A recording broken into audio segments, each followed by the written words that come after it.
And welcome back to Frisco, Texas. The Star, the headquarters of the Dallas Cowboys, are here now for the third and final matchup during the 2019 Texas Football Classic. Zach Wolchuk, Nick Lopius here.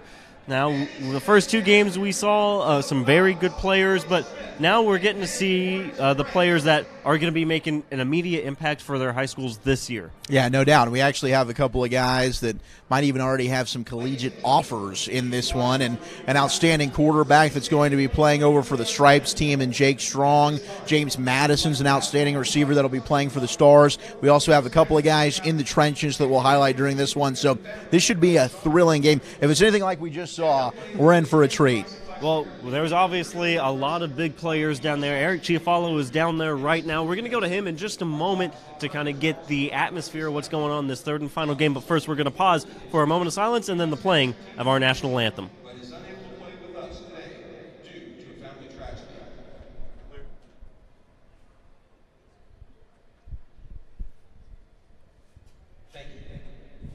Bearing the flag for the U15 Stripes is number 62, Trey Sparks of Golden, Colorado.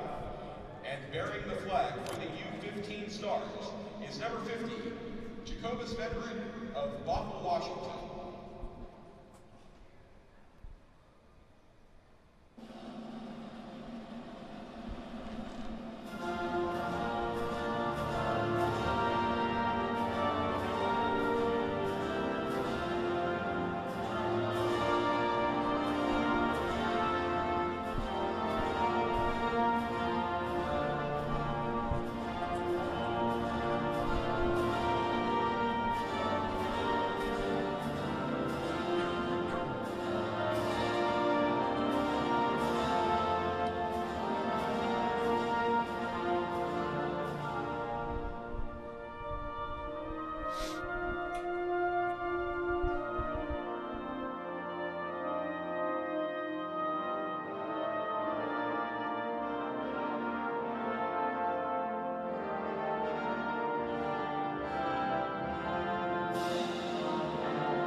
So as we get ready to cap off of what has been an eventful 5 days for all of these players, again, the final game of today's trio, what are you expecting to see from a lot of these big guys down there? Well, I'll tell you what, I think we're going to see a physical game. I think we talked about the difference just from the 9 a.m. game to the noon game in terms of the pace of play.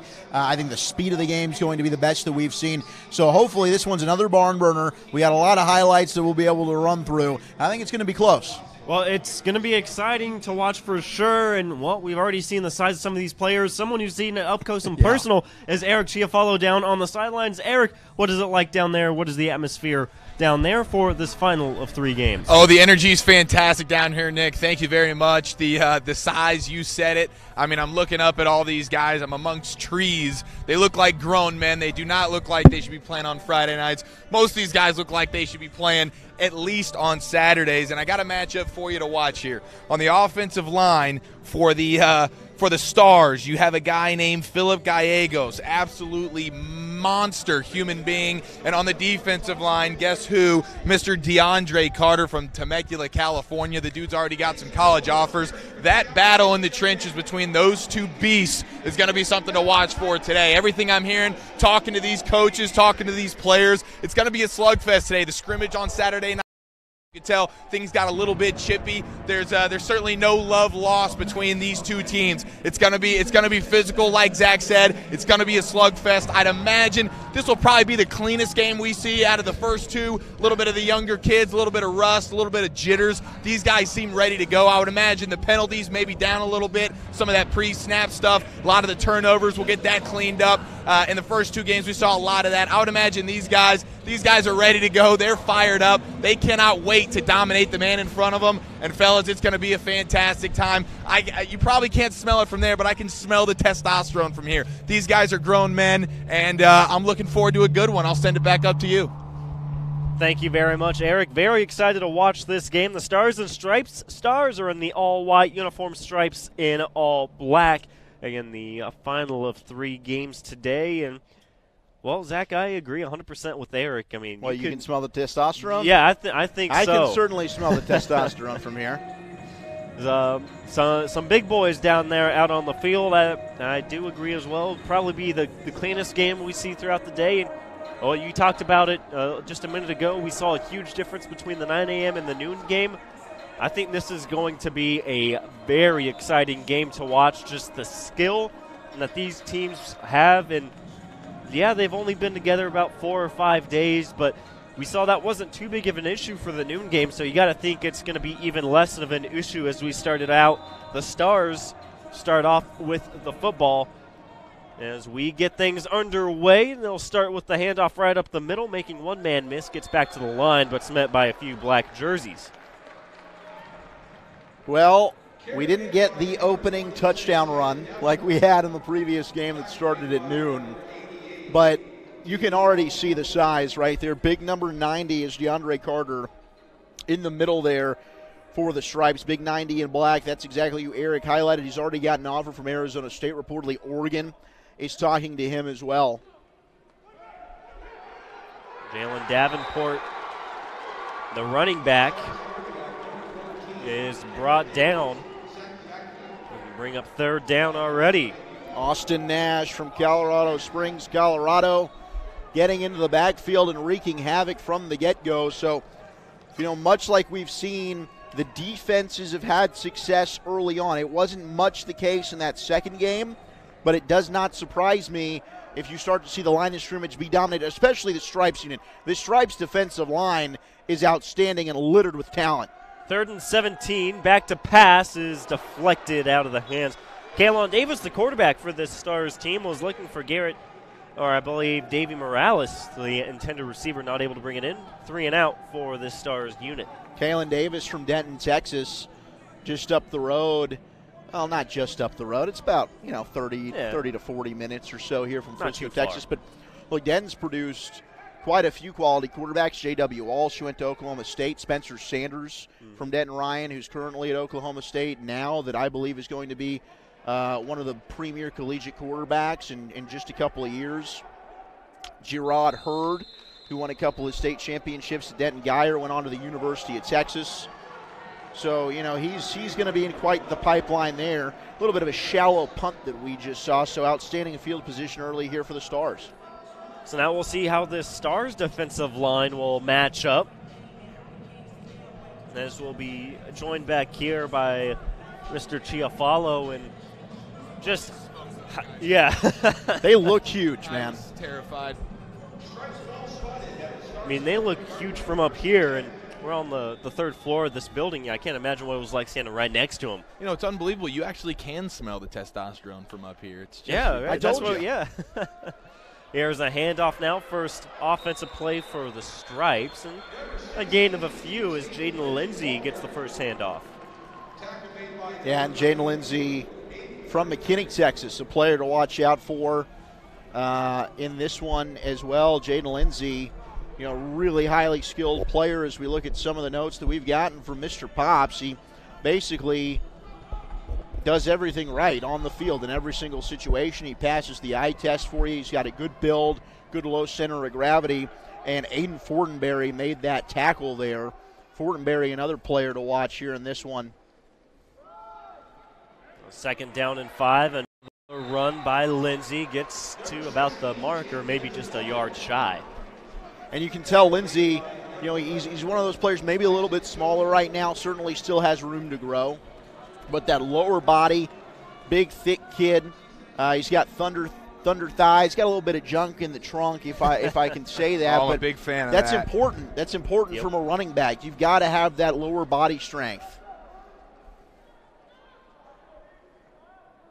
See if he continues to run it up the middle. He does have, like you said, the lower body strength. Now a little bit of a quarterback scramble trying to get to the 30. Oh! Got hit hard. Bang! Big hit, Brock Lyle. Goodness gracious. I'll tell you what, Jackson Gilkey, the quarterback from Ennis, Texas, is going to think twice before he goes ahead and pulls that thing again. Yeah, welcome to USA football. And shout out to number 10, the safety, Ryan. I don't know, I'm going to butcher it, Budar. That dude came up screaming from the back end, and Buter. hitter? Bu-hider. There we go. Should be hitter because he laid a stick on him.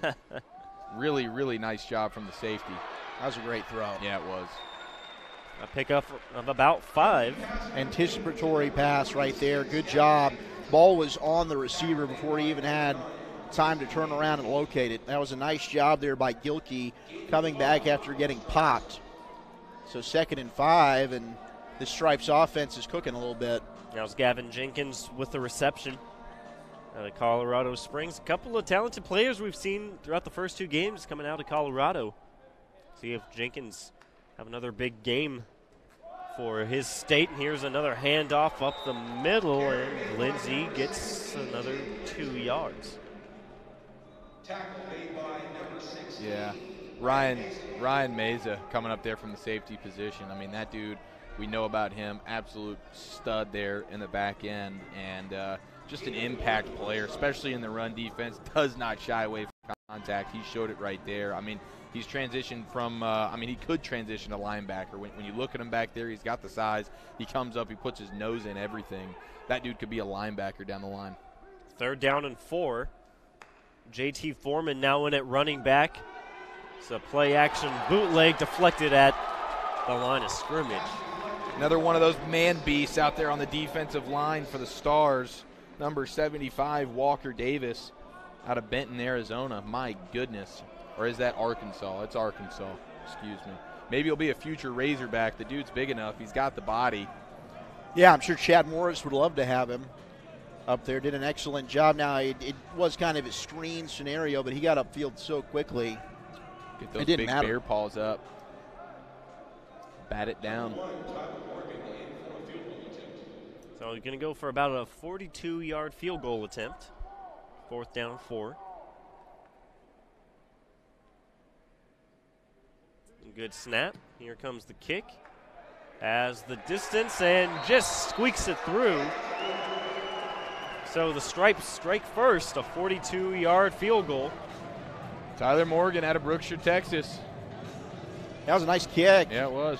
And that's the earliest we've seen a field goal try in this triple header today. So a lot of confidence there in their place kicker, and he goes ahead and rewards them. So a 3-0 early lead for the Stripes. Now let's see what the Stars can do to respond. All right, I told you here, the matchup to watch is big. DeAndre Carter on that Stripes defensive line out of California, going up against big number 50, Philip Gallegos. He's a Texas guy, and we know the offensive linemen in Texas don't mess around. DeAndre Carter, I guess he's not going to get the start here, which is a surprise. Well, he was. This is their second defensive okay. So while you were on the way back up here, Carter, actually made a nice play. No surprise. Quick 3 and out there. So yet another good prediction from Mr. Chiafalo. Oh. This one sails well out of bounds and complete. 2nd down coming up. Yeah, and you see Jaquan Johnson just pop right up, and he's looking like, hey, can I get a call there? But we've seen that all day long. These officials have really let the kids play, especially on the backside. Yeah, as long as they're consistent, I like the physicality, letting them play a little bit. Here's a handoff, trying to find a lane, a big tackle. On to bring up 3rd down. Not a bad run there from Castillo, pretty good vision. But great closing speed by Torres there, who made the tackle for the Stripes. You're right, it was a nice run, but he came from the opposite side of the field and just closed that one down.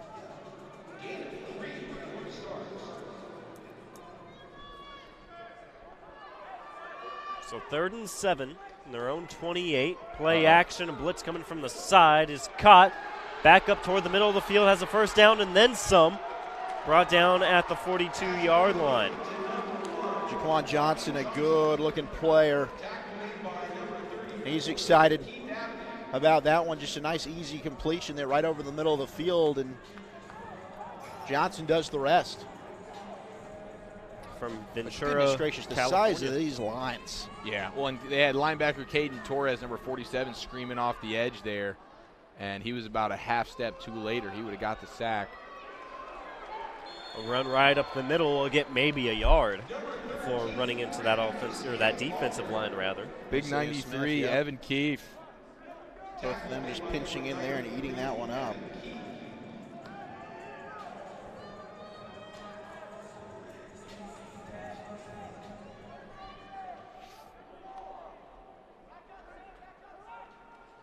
Another play action has a man open and just over the arms of James Madison II from Kansas City. Yeah, it was a great play call, too.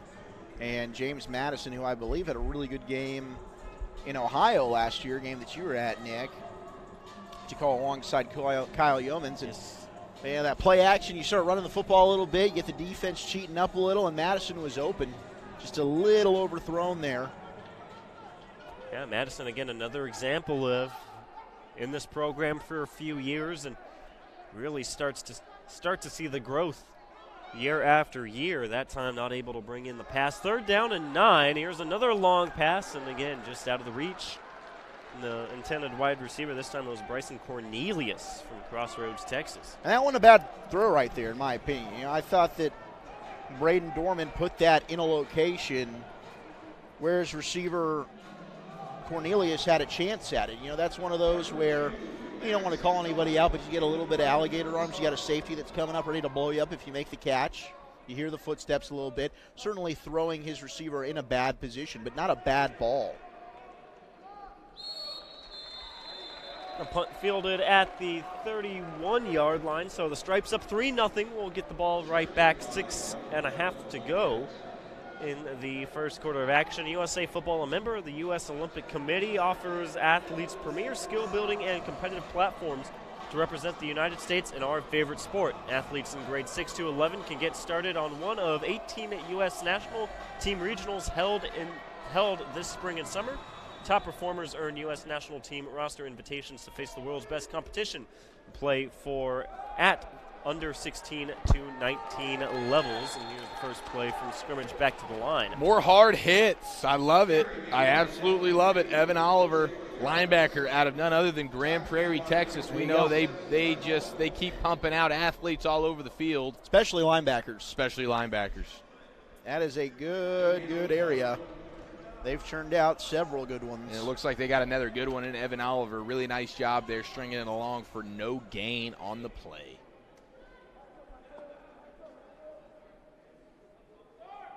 So now 2nd down and a false start. Yep. Coming up here on the Stripes. First penalty, I think, that we've seen today. About halfway through the quarter. Yeah, I was hoping we'd have a cleaner game with some of these pre-snap penalties. That's not too bad. You know, you make about 5 minutes before you get your first one. Yeah, I mean, at this rate, we're looking at 2 per quarter. At this rate, we're looking at about 8 flags. Total? It's not bad. Not terrible. Eric's done pretty well so far on his predictions the first 2 games. We'll see. Oh, my gosh. I've been Tony Romo today, boys, just calling it left and right. All right, let's calm it down, Nick. I really don't need his head getting inflated anymore. Nick, I appreciate the love, brother. I'll keep a tab over here, so we got 1 flag so far. If we get over 8, then I was wrong. Yes. So throw here on 2nd and 15. We'll lose a couple more yards. Talk about closing speed out of the defensive back there. Mason Dobbins, really nice job. And he doesn't let him get away. You know, some of those short passes, DB missed the tackle, wide receiver takes what would have been a 1 or 2 yard gain, turns it into 5, 6, 7, and Dobbins says, no, sir, I'm here, and you are going down. I'm excited about Jake Strong, the quarterback here, number 7 in black for the Stripes, a player that we saw last year in this very game. He was pretty darn impressive, and, you know, everything we're hearing about him is this kid is everything you want in a quarterback. Is able to get away momentarily. He's brought back down, a loss of 1, 4th down at 13 from Justin, Texas. Jake Strong going to a pretty good Northwest high school team. It's my alma mater there, Nick. I don't know if you know that. I'm a Northwest Texan through and through. Now, when I played, we were at the 5A level when the Trinities, the South Lakes, the Allens, we were getting pummeled on a regular basis. Now, that 5A level looks a little bit easier for them, and they've strung together. They had a good season last year, yes. Absolutely. 3 rounds deep into the playoffs. Pretty good. Be excited to see what Strong can do for that Texan program, and this one's fair caught at the 39-yard line. So the Stars will get their third offensive possession, looking for some points. 4:07 to go here in the first quarter. A little bit slow offensively for both sides, and that's something we've highlighted throughout the first 3 games here, and this one's no different. When you get about 4 days or so with each team together to prepare, advantage goes to the defense. Here's DeAndre Carter, big 90, stepping back in. Can't miss him. I mean, literally, if you put him on an NFL field, he looks right at home. Yes. I think, physically. And we'll have the Denton, Texas native at quarterback, Kalen Davis. He'll hand it off and stretching forward for an extra yard. Oh, and there's big old number 90 right there. Yep, right there in the middle of it. You're going to try to run into the teeth of that defense. Mr. Carter is not going to let that happen. Hey, and let's not forget about Mr. Davey Pombo III out of Kerman, California. That dude's a beast as well. Both of those guys on the interior there. If I'm a running back, I'm trying to bounce it outside. Pombo number 88 in black. There's Carter again, forcing the issue, and this one's incomplete, brings up third down. The thing about Carter, not only, I mean, you're that big, you expect him to be dominant in the run game, plugging holes there, eating up blockers. Defensive line, though, is incredible. But even in the pass game, he's got some pass rush moves, and he's just too strong. These guards for the Stars just don't really seem to have a shot. That's one of those guys you see, oh, man, this is the dude I've got to line up against when you're watching tape leading up to the week. Like, Coach, why don't you stand? Let me be the you're right guard. You're up every night. Coach, I'll be the right guard. Don't want to be the left guard. So third down and 9, direct snap. Here comes the quarterback run past the 50. We'll get the first down. Nice play there on the quarterback keeper. And what I like about it from Kalen Davis is he did not wait. I mean, he knew, all right, this is mine. They're calling 14. Let's do this. He took it right off the left side, over pursuit of the stripes, caught him, and Davis knew exactly where he needed to get for the line to gain. Yeah, that was a gutsy run right there. Able to get that first down. Team desperately needed it right there, too. Get a little momentum. Do a handoff, able to make one man miss, gets a yard or 2 before being dragged back down. You have number 91, Austin Nash, and the 93, Evan Keefe, on that defensive line as well. Colorado Springs and then Muskogee, Oklahoma. Like you guys have been saying, that is just a massive defensive line. Yeah, and Joshua Santos did a nice job getting penetration in the backfield that play, really slowing down the running back, allowing his guys to come. He didn't make the tackle, but he caused that play to go nowhere. Second down and 8, 2.5 minutes to go in quarter number 1. Still 3-0 Stripes with the lead. The Stars are marching, though, able to get past the 40 down to about the 35. It's another first down. Marquise Hill, another player from Denton, and those two, they might have played together before. When you look at having the advantage of that Davis to Hill connection, both being from the same area, and that is a big boy. I mean, he certainly looks the part on the outside. In fact, as he grows into his frame, I could see him maybe moving over to tight end. Just going to say that. He's got that body of a tight end, especially that lower half. The dude is thick with 2 C's, as the kids like to say. Again, they're going to try and run it right down the middle, but number 90 is there again. 90 and 88 connect with the tackle. Second down and 10.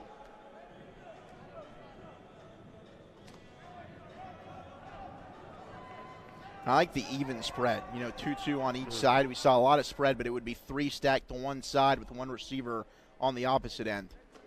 Here comes a blitz now off that outside edge and is brought down for a big loss. Aiden McGowan, really, really nice job. Kid out of Minnesota. Really disguised that blitz well, came screaming off that right side, and, man, poor Kalen Davis didn't have anywhere to go.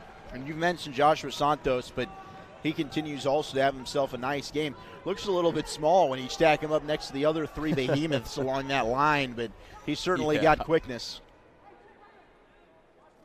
3rd and 19 now, backed up all the way to their own, or the Stripes 44-yard line. Another direct snap, and trying to spin free, stays up on his feet for a moment, but we'll get to the 40. We'll bring up 4th down. Yeah, Stars just trying to play that field position game, 3rd and a mile right there at midfield. I actually like the call. Usually I'm here for the aggression, but at this point in the field, go ahead, try to pin them back inside their own 20. Trust that defense. Still early in the game. Yeah, I'm with you. Play your field position. Your defense has not played poorly at all.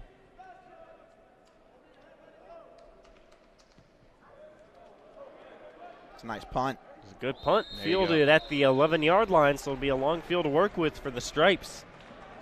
With 14 seconds to go, a 3-point lead here in quarter number 1. The defense stands strong again. USAFootball.com is your home to gain an edge on the field. Be a better coach, player, or football parent at USAFootball.com. It's been a fun 4 or 5 days or so. Has anybody shown love to Jackson Gilkey's hair yet? Because I don't believe so. I was waiting for you. I mean, for the people that didn't get to see Eric down on the field during the pregame interview, don't worry. You'll get to see him at halftime. It's true. But he does rock the man bun. And in fact, when he undoes the bun, he's got the flowing locks with a little bit of blonde trim. Yeah. Ladies love it. So he's our resident hair aficionado. And let me tell you something. Jackson Gilkey at the quarterback position, great head of hair. You can see it flowing out of the back of that helmet. Now he's got the black uniform on. He's got dark hair as well, so it's kind of hard to see. But just so everybody knows, kind of blends in. Mr. Gilkey's got a great head of hair.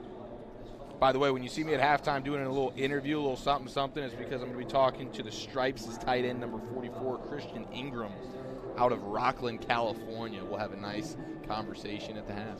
Now we'll be looking forward to that, but for now we'll take a quick break as we come back for the second half of action. You're watching the 2019 Texas Classic on Game On Sports.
We are back for the second quarter of action. A false start penalty will pin back the Stripes a little bit more.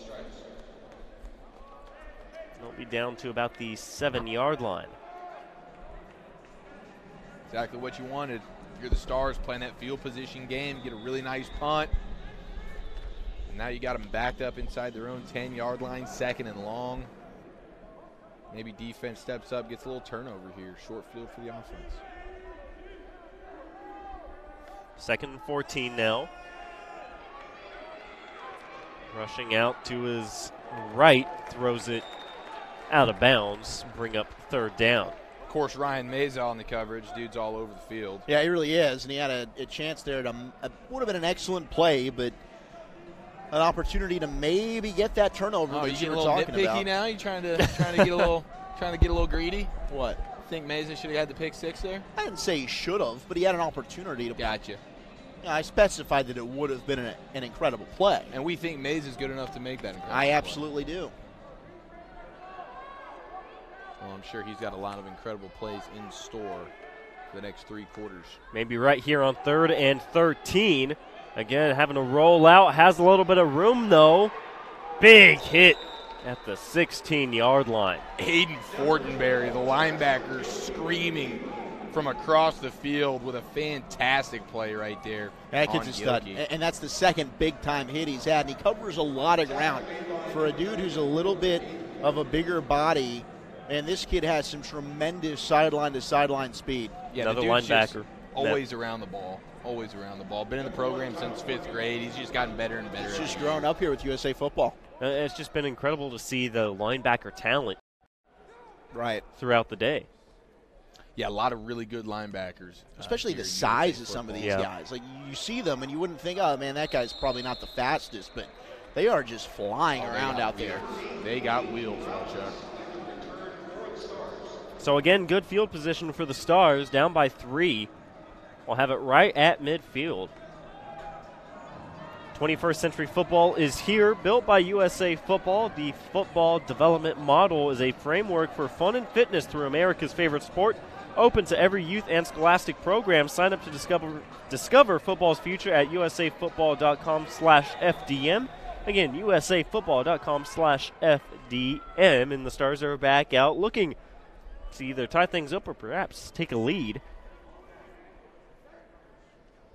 And a low snap, but it's a screen all the way. Has a couple of blocks set up downfield. Able to get past the 40, down to the 25. Stiff arms a man all the way down to the 12-yard line. Holy smokes. That is a run right there.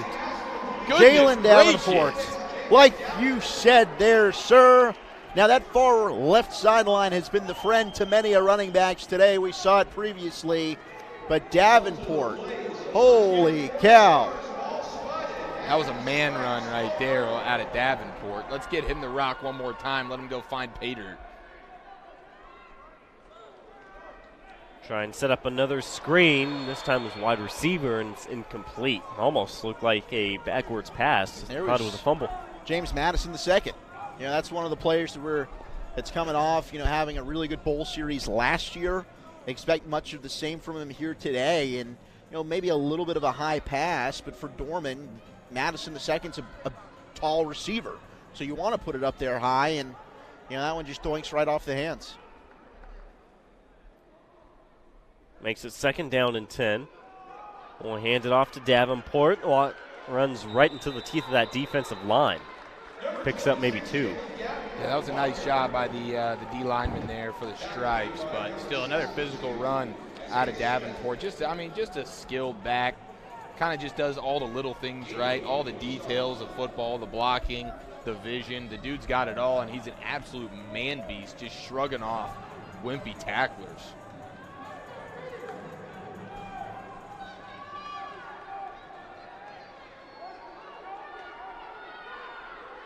Third and 8 on the Stripes 11. There's the snap, a little bit of pressure, and a pass down in the end zone, incomplete through the hands of Madison. Well, he had a much easier pass backside to Marquise Hill, who was calling for the ball on the slant route. He was wide open. Yeah, and a guy like Hill with that big body, someone you'd think you'd want to utilize him in this red zone area here, and they elected to go the other way. Let's see if they can tie it up. Max Nowak in to attempt about 30-yarder. Try and knock things up.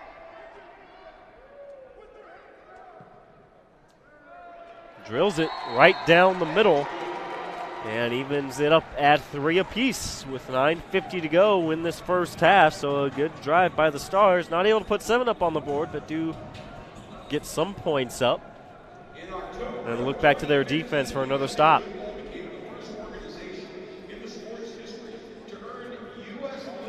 3-all.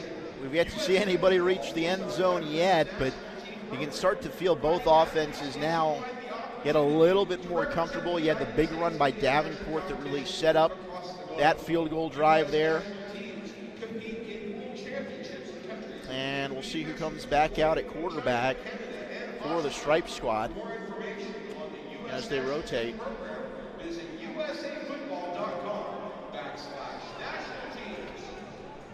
So the Stars defense, couple of solid defensive possessions and looking for another stop. Perhaps get some more good field position for their offense.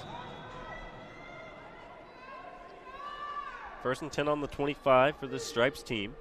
Open the scoring early in the first quarter. Haven't been able to put anything up since. Here comes a free play. It was offsides on the Stars, and we'll walk forward to about the 30-yard line.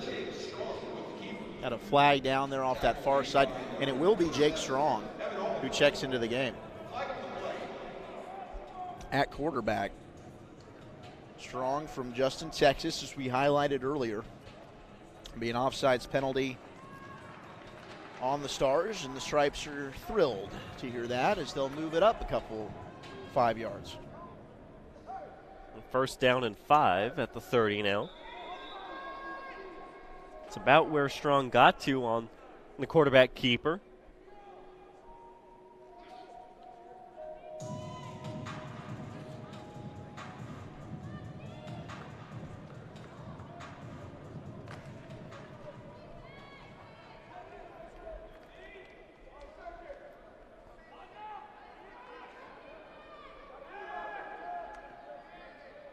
Strong looking at perhaps a blitz. We'll pass it out, and a good catch. Past the 35 to about the 38 for a 1st down. I believe that's Will Way, the tight end from Tucson, Arizona. The tight end that's really the quarterback's best friend. You need a safety valve, just find your big tight end. Just a nice quick throw for Strong out in the flats. Give yourself some positive yardage, and he goes for a 1st down. As y'all mentioned in the previous game, probably the best time to be a tight end in the game of football. A lot of mismatches for the tight ends, and like you said, always a safe bet for the quarterback. So this time, let's try to get it out to Nathaniel Villanueva from Corpus Christi. Not able to connect, brings up 2nd down. So much versatility at the tight end position, and what offensive coordinators are able to do. It's a benefit to have more than just one good one.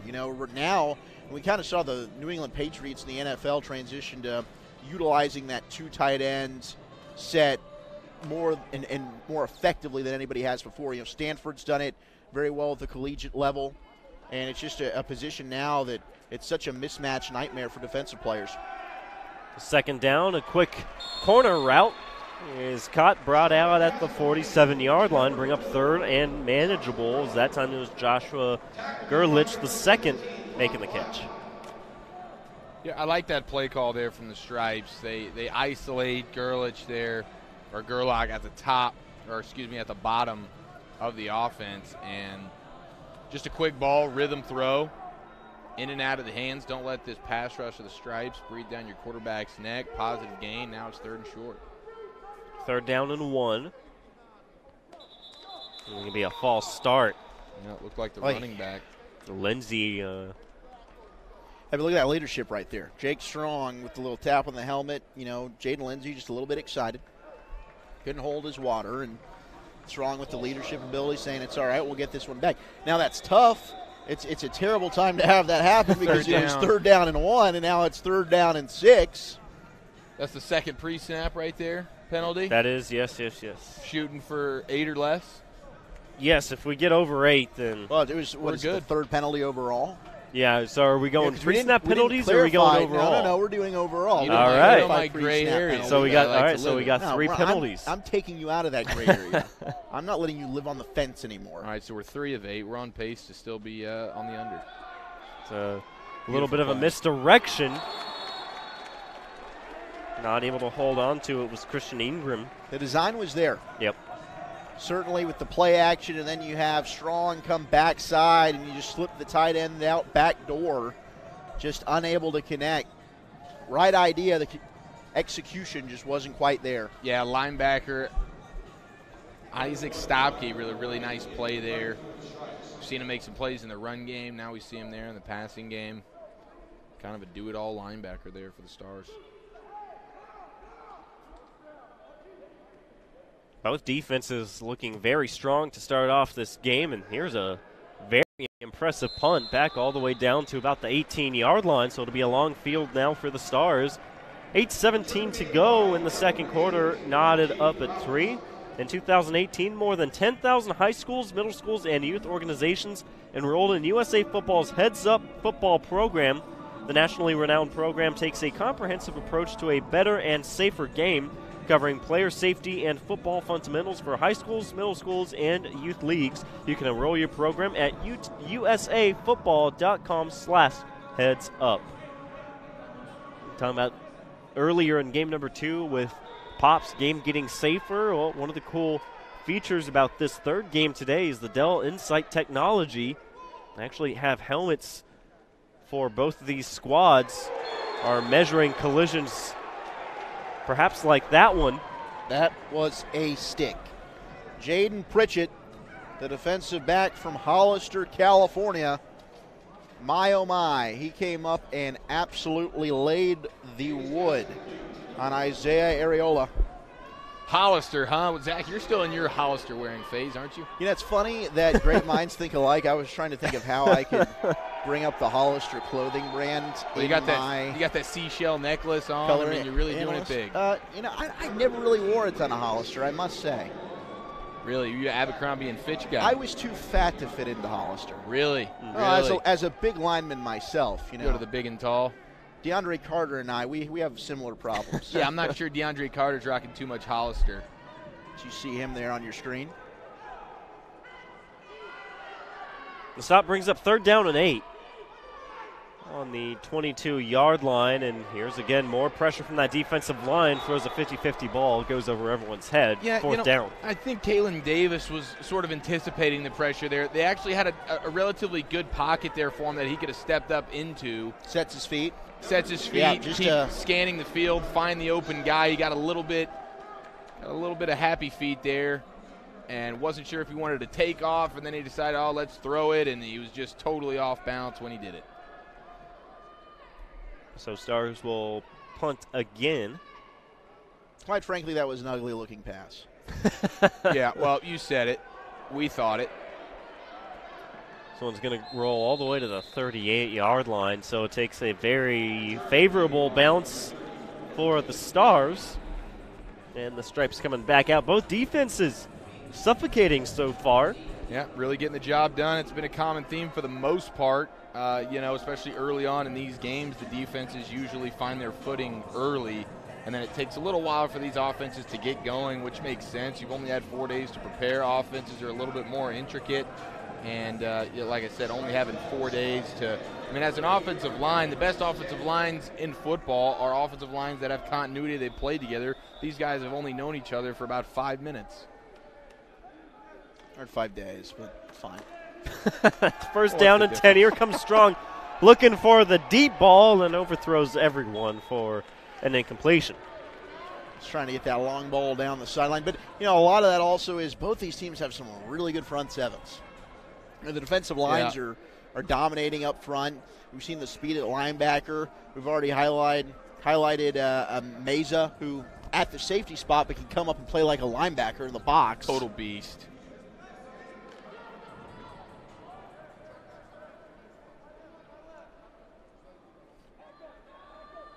A lot of talent for both of these defenses. Here comes a run now for the Stripes. Able to cut it back toward the middle. Picks up about 5.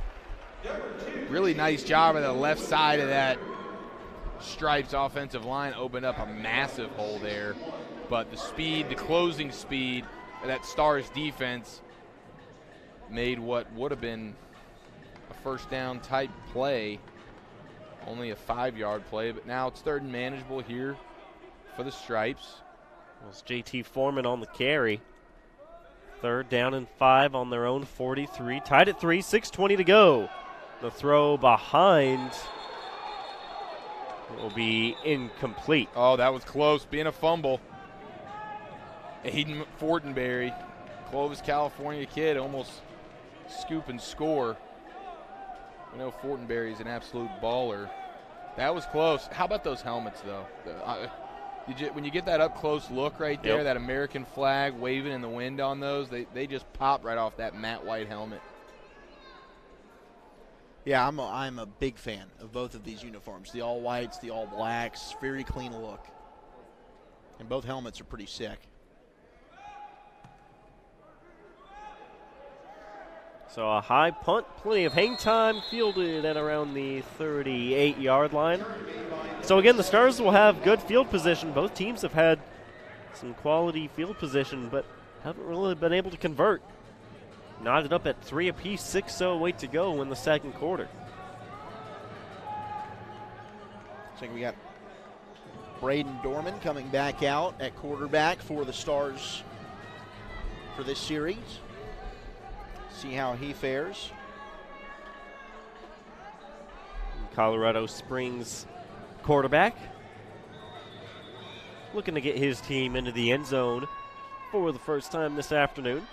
They got Marquise Hill isolated up top, obviously going with the run instead. It's a big run, trying to cut back toward that sideline. Does so, has a couple of blocks all the way to the 20, 15, 10, is being chased from behind and carries them in for the touchdown.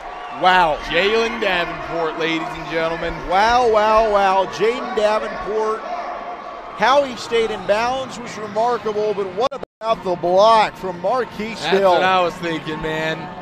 Really, really nice job when you got your receivers blocking downfield.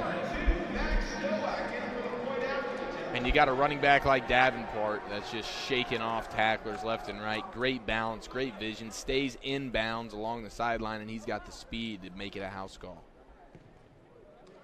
The kick is right down the middle, so the first touchdown of the game comes with 5:55 to go, and that's a 7-point lead for the Stars. The touchdown run by Spanaway Washington own Jalen Davenport.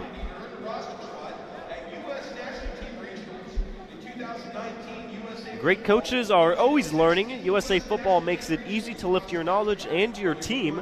Click Development and Training at usafootball.com and see what coaches are talking about. Again, that's Development Training at usafootball.com. So that's the explosive play we've been waiting for in this first half of action. We see a lot of skilled players on both these squads, but that's the first time the defense has really buckled on either squad. Yeah, without a doubt the biggest play we've seen, and probably my favorite run. And we had in the previous game a pair of running backs that were just trying to one-up each other up and down the field in terms of touchdown runs. But that one right there, when you talk about speed, vision, strength to finish, and then also having some great blocking from your teammates downfield, was great. Trying for a quick pass right around the 30-yard line, incomplete. Isaac Gatewood, the intended receiver. Yeah, I think Strong sets his feet there a little bit better. That ball probably comes out a little bit nicer and doesn't head right to the turf. Get that ball up a little bit, give your guy a shot.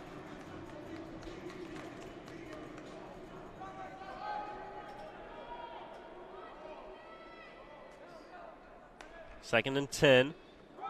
It's a handoff, try to cut it back in the middle. Picks up maybe about one. Jaden Lindsay from McKinney, Texas with the carry. Really nice job there in the interior of that defensive line. Matthew Connors, big number 98 out of Oregon, just manhandling his offensive lineman and forced the running back to practically run right into the back of his right guard. And that's all thanks to big Matthew Connors, just being disruptive. Brings up 3rd and 9. Strong gets the snap, a quick little in route and a nice move, and brought down at the 39. Gavin Jenkins with the pitch and catch gets a first down. Just a quick job there, get the ball out of your hands, get it out there. Gilkey does a nice job on these timing routes to his left. That ball comes flying out of there beautifully. He sets his feet, he knows exactly where he wants to go. He's deliberate with everything on those plays, and I like it. Gilkey again. That one goes up high. Just deflected out of bounds. Had a lot of mustard on that ball. You could hear it just clap right off the hands of Elijah Wilson, the wide receiver. But, that's a great observation. Gilkey certainly does. And as a right-hander, throwing to the left side of the field naturally is just a little bit easier. but he really has had all of his success throwing to that left side of the field. Yeah, especially on those timing routes, those out routes. He's got a really strong arm. He gets the ball, he puts it on him. And when he sets his feet, that ball spins out of there beautifully. This one goes over the head of Gilkey, tries to pick it up. And we'll lose a few extra yards down back at, looks like they're going to roll him down at around the 20. Yeah, it's just so dangerous, a situation like that where you got 4 Stars white jerseys just hovering to dive on that football. That's one, don't try and pick it up. You just need to fall on the ball. Right there, you didn't see it on the screen, but Gilkey went up to his center and gave him a pat on the helmet and said something to him, and then went back into the huddle. But again, that's what you saw that from Strong earlier in the game, and now you see it from Gilkey going up and patting his center on the helmet saying, hey, it's okay. Brings up a 3rd down and 17, though. It's leadership you want to see from your quarterback, certainly.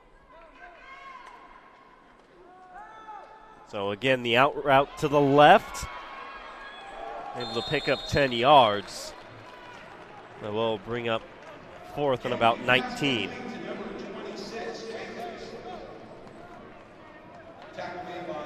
Yeah, that's really all you can do there if you're an offense. You're backed up in your own territory. It's 3rd and long. Not likely you're going to get the first down. Let's just try to pick up some yards and play that field position game once again. And at this point, that Stripes offense just needs a spark. They just seem a little bit lifeless. Nothing's really working. They seem out of sync. There's not a whole lot of cohesion working for them at all. They just need somebody to make a play to just breathe a little bit of life into their offense right now. Yeah, who's going to be there? Jalen Davenport. We've seen Davenport step up huge in a big way in this first half for the Stars. Who's going to be that guy for the Stripes offensively? So the Stars will get it at the 30-yard line. Like you said, Davenport providing the spark. Got that last touchdown to give them the lead. 4:19 to go. Both teams with all 3 timeouts in the first half of action. And the Stripes have some guys that can step up. I mean, at wideout, we know they got Chris Rice out of Colorado Springs, absolute stud. Jaden Lindsay at the running back position out of McKinney, Texas. I mean, they got a couple of guys that can spark that offense. They just need to get it going. Here we go on 1st down. The quarterback is keeping it. Gets out to about the 42. Davis has proven, he's a runner. And he can run the ball very effectively at the quarterback position. It's as a passer where I'd like to see him get tested and show his ability and skill set a little bit more. Yeah, he had big 91 Austin Nash from that defensive line of the and Stripes. Now they're going Wildcat here, Eric. Davis is spread out wide. Oh, I like it. Look at that Run block. it to the outside, gets past midfield, and a nice pickup there. Really good lead block there from Davenport. We talk about him as a runner, but the dude just does all the little things right. He's a detail-oriented kind of player. You can tell when you watch him for just 5 minutes of practice, and right there does a really, really nice job getting that seal block on the outside, allowing for a nice gain and a first down. And a creative play call there, just getting James Madison in the game at that Wildcat quarterback spot, just a direct snap, let him run off the edge. So another first down, a quick wide receiver screen, able to break out of one tackle, trying to break out of the other, and then here comes a plethora of black jerseys to bring him down, picks up about 7. Sebastian Terrace came up and laid down a nice smack there on Bryson Cornelius, but he's able to shake him off, pick up a couple extra yards.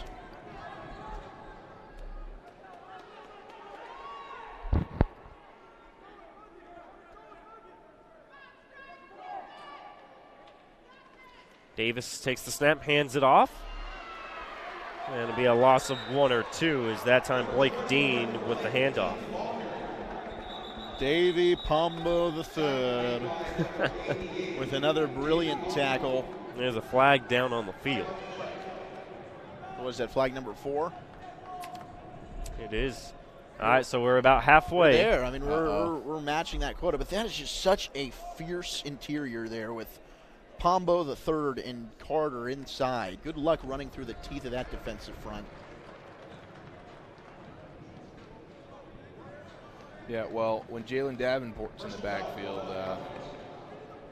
he can pretty much run through anything. So it's personal foul called on the Stars. Oh, that'll kill you. 3rd and mile now, boys. Another one of those situations, I would imagine they'd probably get a little bit conservative here. Do they do a quarterback draw, maybe a little screen pass, something short, pick up some yardage, but probably not looking for the whole thing here. Brings up 3rd and 19. Timeout for the Stars with 2:51 to go, up 10-3. Yeah, don't want to do anything too crazy here. You got the lead. The half is winding down. The momentum's really been on your side thanks to Jalen Davenport and some fantastic blocking by that Stripes offensive line, or excuse me, that Stars offensive line. And their defense has been suffocating. Defense has been unbelievable. And so let's go ahead and trust the defense, probably try to pick up a few yards here, maybe get some of that yardage back, but probably going to send the punt team out right after that and pin the Stripes back as far as they can. And once again, trust that defense that's been so dominant. Yeah, you probably go with a safe call here, maybe a screen, draw play, just a direct handoff. Quarterback design run, something like that. Yep. 3rd and 19 on their own 41. 2 timeouts left now for the Stars, up by 7. You never know, though. The fact that they took a timeout in that scenario, maybe they're going to try something tricky. There we go. Davis back in the shotgun. Takes the snap, and it's going to be a bit of a screen. Trying to find some blockers upfield. Will pick up maybe 3 or 4 yards. Goodness, there's that other defensive end, Joshua Santos, excuse me. I don't know why I thought that S was an X. Yeah, really not sure why you went there, but Santos. Shout out to the Santoses. They made got a heck of a play. A stud football player in the family. Yeah, he's a monster. Yeah, and like you said, I mean, it makes him look a little bit small when he's next to the guys like Carter, you know, these big freak shows down there. But Santos has some size, too, and high motor. He's been great off the edge for the Stripes today. Stripes use their first timeout. Stop the clock at 2:34. USA Football's 2019 National Conference with speaker tracks for high school and youth football coaches delivers insight to lift your program. Hear college and NFL coaches, leaders in athlete health, and other experts in Orlando from February 22nd to 24th. Early bid rates open at usafootball.com. 4th down at 13. Bring out the punting unit.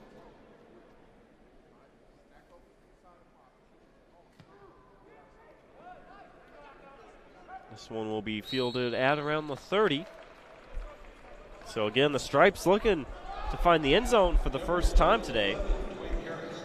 2:28 on the clock and 2 timeouts left, down by 7. Let's see who's going to be that guy to step up for that Stripes offense. We mentioned guys like Jaden Lindsey, Chris Rice. These guys are beasts on that offensive side of the ball, and really no better time than now to step up and make a big play. Heard or seen much from Chris Rice. And now that you bring him up, that might be the first time we've talked about him today. And that's true. Gilkey will stay out there at Q. I mean, Rice is their biggest guy at the receiver spot, tall, long. Pick up a few yards there on the quick pass. Really good possession kind of receiver. Got that Keyshawn Johnson sort of vibe to him a little bit. But, yeah, he's been held quiet here in this first half. And with the huddle, not a ton of urgency here as we've moved past the 2-minute mark here in the half. Now, you do have 2 timeouts to work with, so if you get a play down the field, you're all right. See if Gilkey can make a play. I mean, that's his throw right there. That's his best. That 7 to 10 yard out route to the left is where Gilkey's just been money. And the Stars have just been giving it to him, which at this point in the game, I think you'll take that if you're the Stars defense. No question. Brings up 3rd and about 4. Under 90 seconds left now.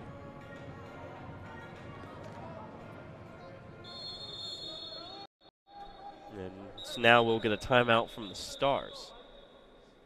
So they have 1 timeout remaining. Stop the clock at 1:21. Yeah, this is a big third down stop for both teams right now, because if the Stars can get the stop here, they get the ball back with still over a minute left, 1 timeout, and plenty of momentum to see if they can go tack on a few more points here.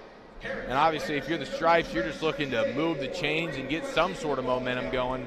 Whether or not you finish the drive off with a score, just get some sort of offensive confidence going into halftime. It would go a long way for the Stripes, I would think. So really big play here. I like the timeout call out of the Stars. Yeah, Stripes really haven't been able to move the chains too much in this first half. They got that field goal to start off the game.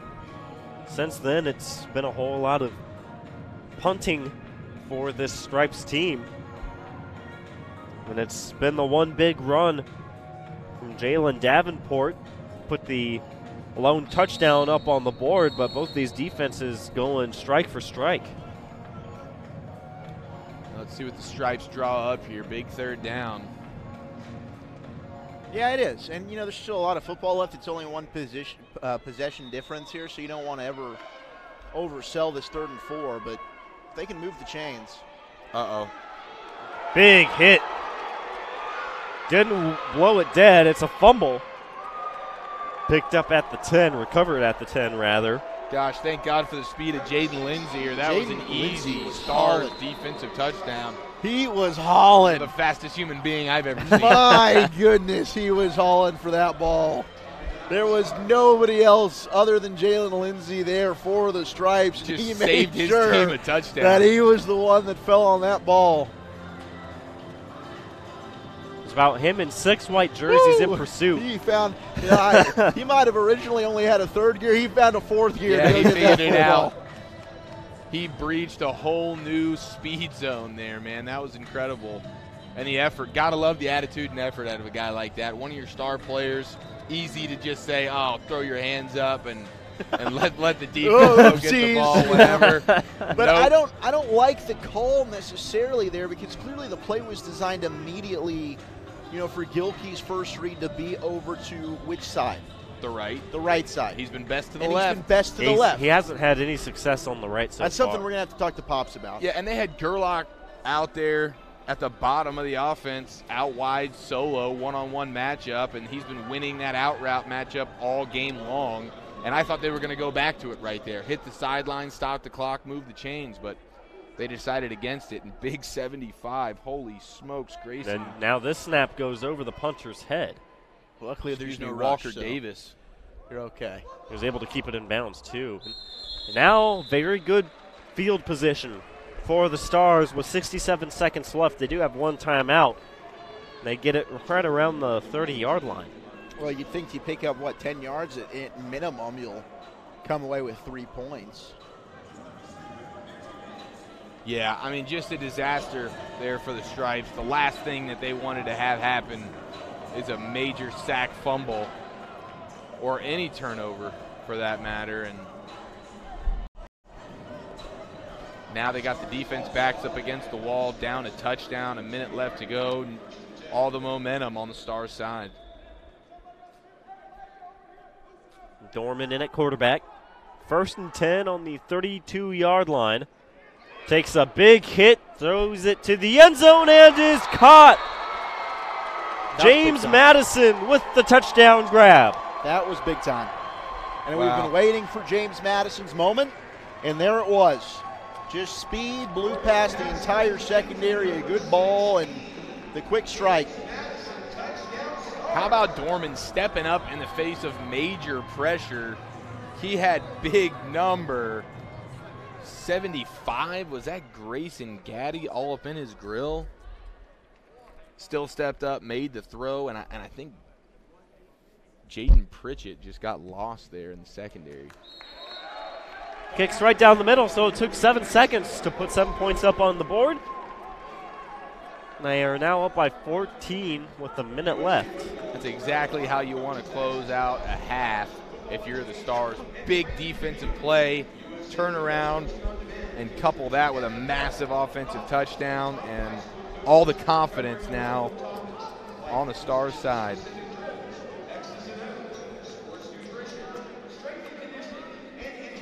So Stripes looking just for some sort of response, maybe try and get a first down. Let's chuck some balls down the field, huh?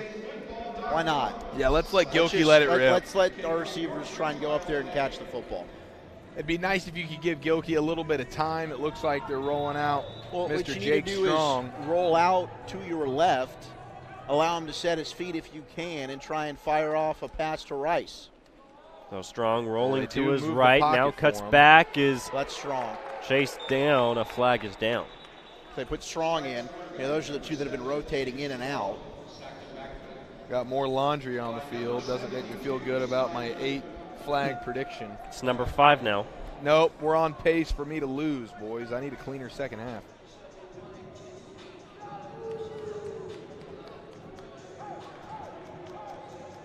It's a hold. Penalty is declined. Bring up second down and long. Now, if the penalty's declined, does Still it? a penalty. All right.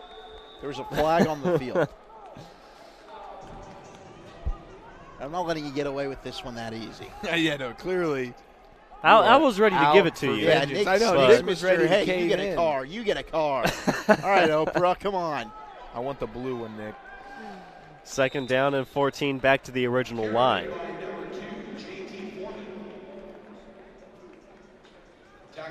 Seems like the Stripes are content to kind of just let this one Yeah, we don't need any more disasters. run on down, and let's go ahead and go back to the drawing board, come on out, and have a cleaner 20 minutes of football in the second half. 24. Is it 12 minutes? Yep. Is it? Yep. Know your ball. Know your 10, ball. it was 10 minutes in the previous game. Yeah, and the previous game before that, but the big dogs, They get an extra 2 48. Big minutes. dogs get 12. Yeah. And that'll do it for the first 24 minutes of action. 17-3 in favor of the Stars.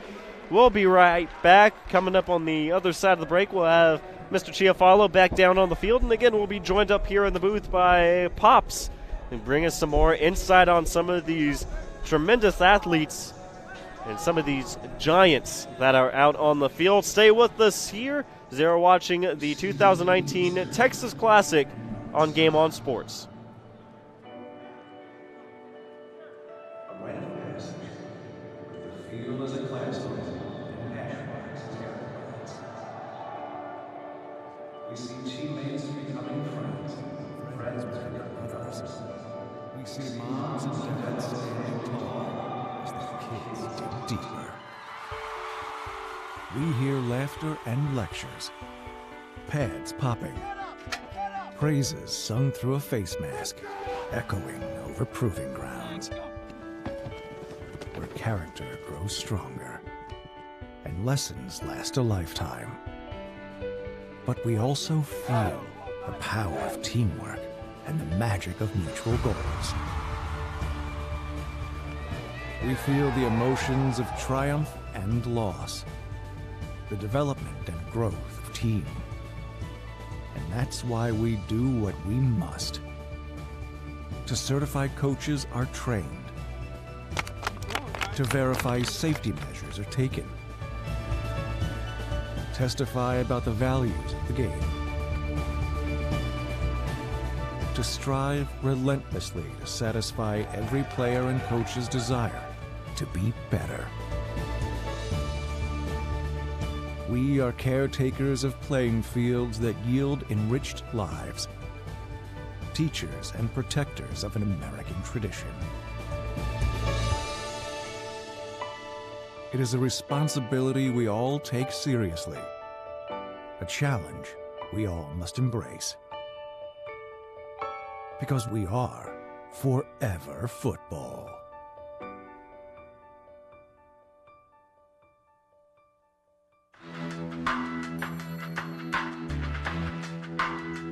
To me, it has nothing to do with what level you're playing at. This is just the right way to tackle, and we really think that we're seeing the future of football. Right foot, and boom! You would have a hand ready, eyes to the thighs, and make sure our eyes are looking up. What we've achieved here really is a landmark moment. The idea that the NFL, Pete Carroll and Rocky Sett and the Seahawks all come together to ensure that there's going to be consistent technique and consistent terminology taught through the shoulder tackling system. We believe in shoulder contact here, and we think that we have ways that we would like to share with you that might help your game. I think because of maybe some of the naming, heads up and hawk, people failed to realize that the actual fundamental principle was we wanted to tackle with our shoulders. If this system didn't work on the field, we wouldn't be having this conversation.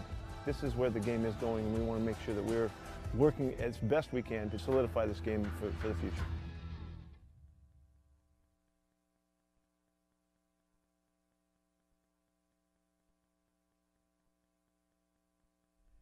You know, it's one of those things now where we're in our 50s and we've been through this. And oh, sorry, I'm in my 50s. I married her really young. She's in her 30s.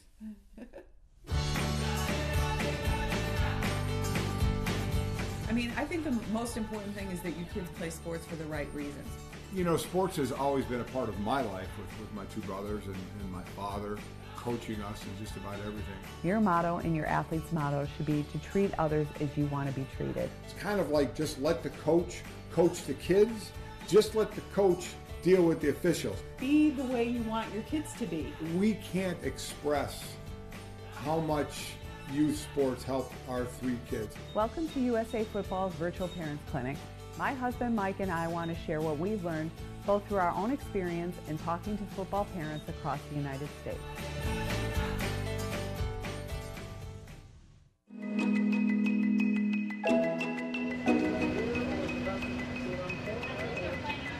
You already know Team USA out here, bro.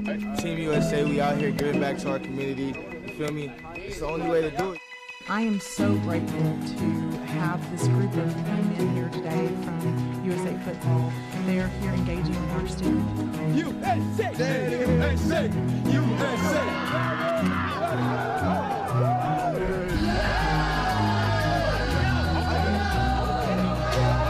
We got dance parties going on, we got competition, everybody's warming up to us, we're having fun, we love the whole group, they love us. Hi! Hi, Mom and Dad! We love the kids, we love people, we love our people.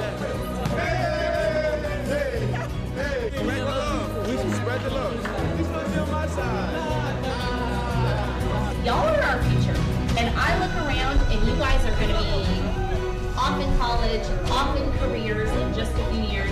Maybe some of y'all are going to play professional football, but you guys are the ones that are going to be in charge of our communities to come.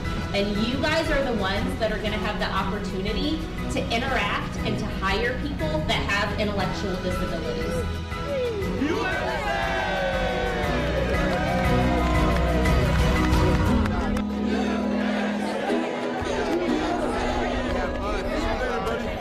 Nice meeting you guys. We're gonna miss you, best friend.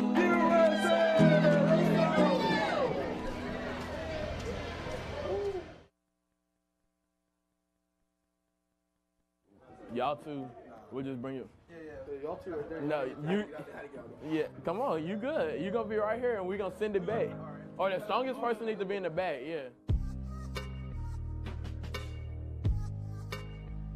Well, today USA Football gives us the opportunity to come out here and help the local food and toy bank. These young people that we're real proud of are unloading Christmas toys that we're getting ready for the Christmas store for 2019. I think it's actually helping in a lot of ways. Like, we're working together as a team off the field. We've been able to talk to everybody and really just grow as a family through the process, not only on the field, but off the field. The coach has been telling us it's good for the soul. I mean, it's a good feeling knowing that you're being a part of something, bigger than yourself.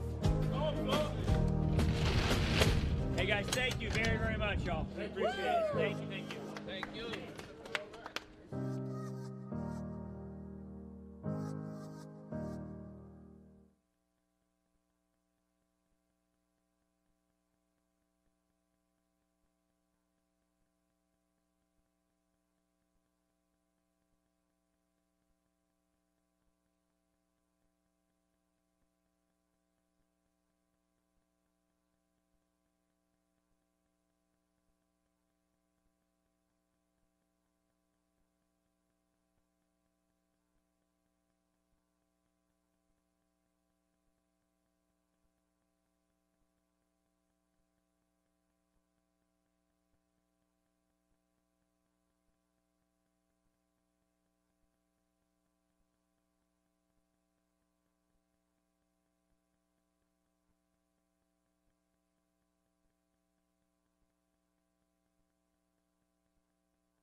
to Frisco, Texas. We have a few minutes.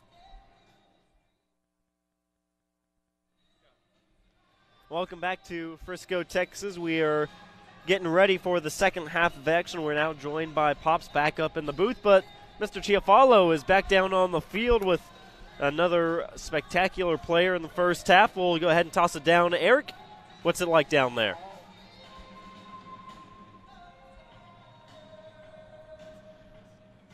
Out of California, Rockland, California. He tells me it's the only place in California that doesn't have beaches. So not the California you and I think of. But Christian, great to have you here, man. And you're a longtime USA footballer. What's the experience been like for you the last 4 years? You've been doing this since 5th grade. What's the overall experience been like for you in USA football? People have been very welcoming. They've always accepted me as tight end. They've never been shutting me down because I'm not that position. So it's been pretty good. Very nice. Now 2019, it's been a great weekend so far. USA football, you guys have been here for the last few days. What's been special about this year? This year is special to me because it's my last year I'll be able to play, and I'm glad this year they use tight ends as tight ends and not linemen or receivers. They use them as a mixture. So we go out for passes and we stay back and block. Heck yeah, show off those soft hands, that running ability. I know you can block your tail off as well. Is there a guy in the NFL, somebody you model your game after, somebody you like very much? I model my game after Jason Witten. Jason Witten's one of the best tight ends I've ever known, other than Rob Gronkowski, but we know about Gronk. Heck yeah, Jason Witten. Hey, that's a great answer. Down here in Frisco, you're in Jason Witten's house. I know you've seen all the murals of him all throughout the star here in Frisco. Now, you're a California kid. I know they got great food there. Have you had a chance to get yourself some Texas barbecue, maybe a little Tex-Mex? Not yet, but tonight we are. Grubbing hard tonight? Yep. All right, very good. That's Christian Ingman, ladies and gentlemen. Back to you up in the booth. Heck yeah, Christian. Jason right. Witten, my man. And you know what? It's hilarious that Eric Chiafalo is the one interviewing Christian because I am a Jason Witten supporter through and through. Yeah. Well, a little bit earlier, he was bad-mouthing Yes, Witten. Eric has had not-so-great things to say about Jason Witten's return to the Dallas Cowboys. We will fight over that with hand and fist later on, but Christian, a great player to model your game after, and we got Al Pops back up with us, and Al, you see Christian down there, and I imagine, watching some of these kids, we were joking about this in the previous game, you got to be almost like a proud father with how well you know these guys and seeing them, especially one like Christian who's grown up with you guys since 5th grade up to now. Right. A lot of these kids I follow on social media, just keep in touch with them, see how they're doing throughout the year. About a month or so ago, Christian made a post on Twitter that kind of just threw me for a loop and made me feel really old. He posted every picture from a USA football event that he's been to. So the regionals the last 4 years, the middle school bowl games, the international bowl. And it's just crazy to see not only physically how he's grown and matured, but also that he's been in the program for that long and keeps coming back because of what he gets from it. So his comments there, talking about tight ends and this year how, the use of tight end, has that been a position that's kind of evolved with how it's been utilized in USA football? No, I mean, we've spoken about it in the previous games. We leave it up to the coaches that we bring in to kind of install their offense, use the players as they see fit. And this year, Christian has now grown to about 6'3", 185, 190 pounds, and I see him on social all the time working out. But I think he's put himself in the position to not only be a blocker, but also he's improved athletically enough to go out in those routes and find balls coming his way out in the passing tree. Now, I think one of the things we were talking about in the halftime, we got a couple of really big players in this game today, but you said even the biggest players in this program aren't even here today, and that just blows my mind because a couple of these kids down here are massive. Yeah, we got a couple 6'5", 6'6", 6'4", a couple kids that are 6'2" down there. That are 15? That are 14, 15, Jeez. going to be freshmen in the fall. We got some bigger guys out there as well. DeAndre Carter, number 90 on the Stripes team, has an Arizona State offer. We just spoke on the sidelines. I was down there. Brennan Storr, who's going to be a freshman as well, is an alumni of the program, local Dallas kid, also has an offer. So we're seeing our 8th graders at that elite level where college programs are already looking at them as potential student athletes. Yeah, Brennan Storr, who was in this game last year, and he was sensational. He's kind of in that Highland Park pipeline. And for those that aren't familiar with Highland Park, John Stephen Jones, the grandson of Jerry Jones, won a state championship a couple years ago. He's now at the University of Arkansas. Chandler Morris, the son of Chad Morris, who's the head coach at Arkansas, just won a state championship with Highland Park last year. He's already committed to go there, and they're the favorites to four-peat as state champs at the 5A level. That is quite the pipeline. And, oh, by the way, there's also a guy by the name of Matthew Stafford that's graduated from Highland Park. So Brennan Storer is in pretty good hands there in that Highland Park pipeline. You also look at the defensive side for Highland Park. Prince Dorba just making his announcement, committed to the University of Texas. What a beast he has been all 4 years at Highland Park. But, yeah, definitely a good opportunity to have their fourth straight state title at Highland Park.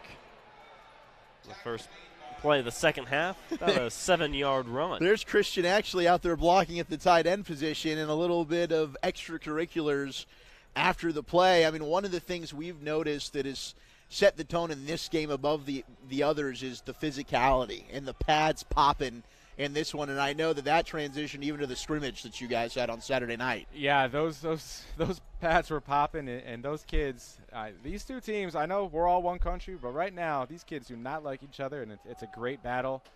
Physical play, I love to see it. So second down, here's a strong pass in and out of the hands.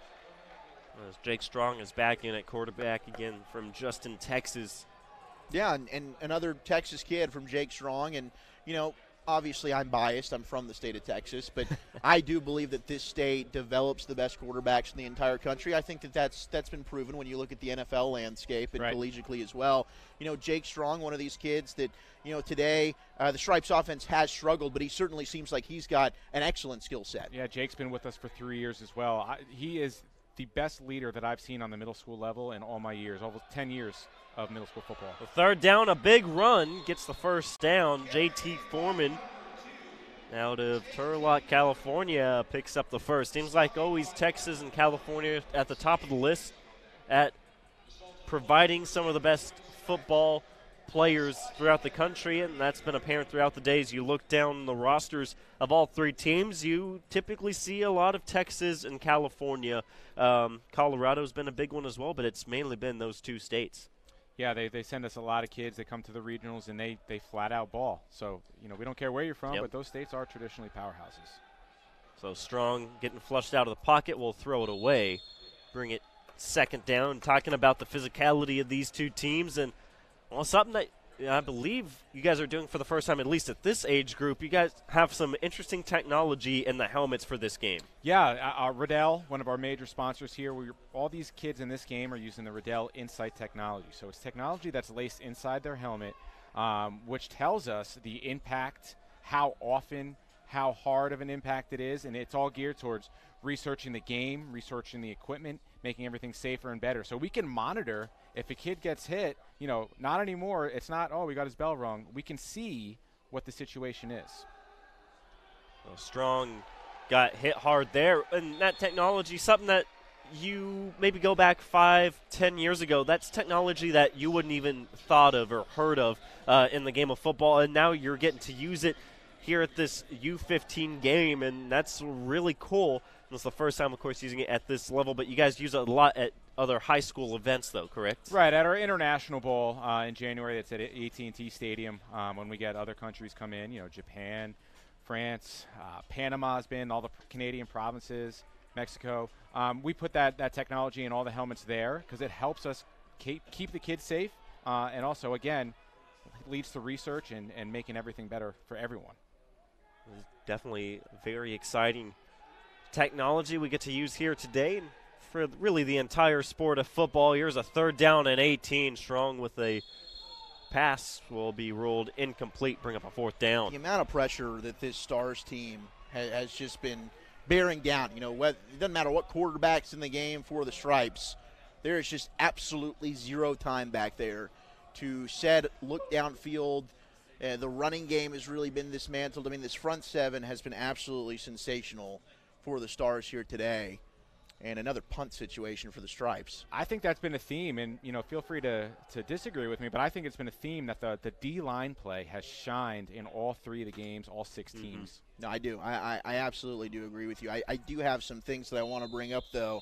whenever we get Gilkey back in the game at quarterback. Is it his nice long hair, those golden well, locks? Eric does love his golden locks. But, to me, it's really it's he struggles to throw to the opposite side of the field, to his far. He's a right-handed quarterback, so clearly to his left, he's delivered some beautiful balls. But I don't think he's completed a pass going to his right side. Now, a lot of that's not all his fault. He hasn't had a lot of time. Exactly. So I'm not trying to absolutely just say, hey, Gilkey. No, he clearly has a lot of talent, and he's a good kid. But it's just when you see players like that, I mean, is that something that's just this game, or do you notice certain trends with these players that you try and work out of? You notice certain things for sure.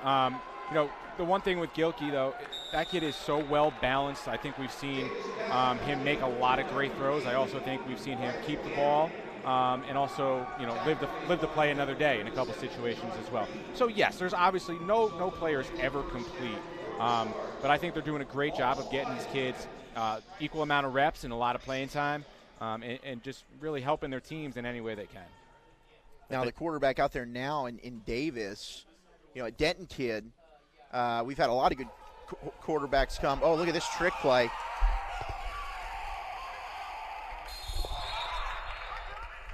Well, that's definitely pretty interesting. The first time we've really seen something like that. Davis, nicknamed K5. He came to our Dallas regional. He was with us. He's been with us for 3 years now as well. His dad played some D1 football. He's got a bright future as well. He really took over that scrimmage the other night. That's one kid that I think really shined in the scrimmage. Everything he did was perfect on Saturday rather. That was a nice ball right there. Just a good job coming in there and breaking that up from John Reed. A pass intended for Jaquin Johnson over on that side. But for Davis, do you know, Denton, we've got 3 big high schools there. Do you know if he's, a Geyer or a Denton Ryan, necessarily what high school he would go to? I believe he's a Denton Ryan guy. I saw his father was walking around a little bit with the Denton Ryan T-shirt on. So. All right, so he's a Ryan kid. And they certainly, Coach Dave Hennigan over there, I called some football games for Denton ISD. Spencer Sanders most recently coming out of Denton Ryan, one of the best high school quarterbacks that I've had the privilege of watching now at Oklahoma State. He'll be in good hands there with Coach Hennigan in that offensive system. And, another Denton kid, he's standing right next to him. We were talking about Marquise Hill at wide receiver. And that is a big-bodied individual, sir. What can you tell us about Marquise Hill? I can tell you that those two are like brothers. Everything they do together, whether it be just going to the field and throwing or 7-on-7, whatever they do, those kids are connected at the hip. And the first touchdown pass he threw during the scrimmage was a long bomb to him. So it's great to see the chemistry that they developed, the 11 and a half months out of the year, they put it together here in these 2 weeks. Yeah. And Eric and I were talking about Hill in that body frame, as he gets older.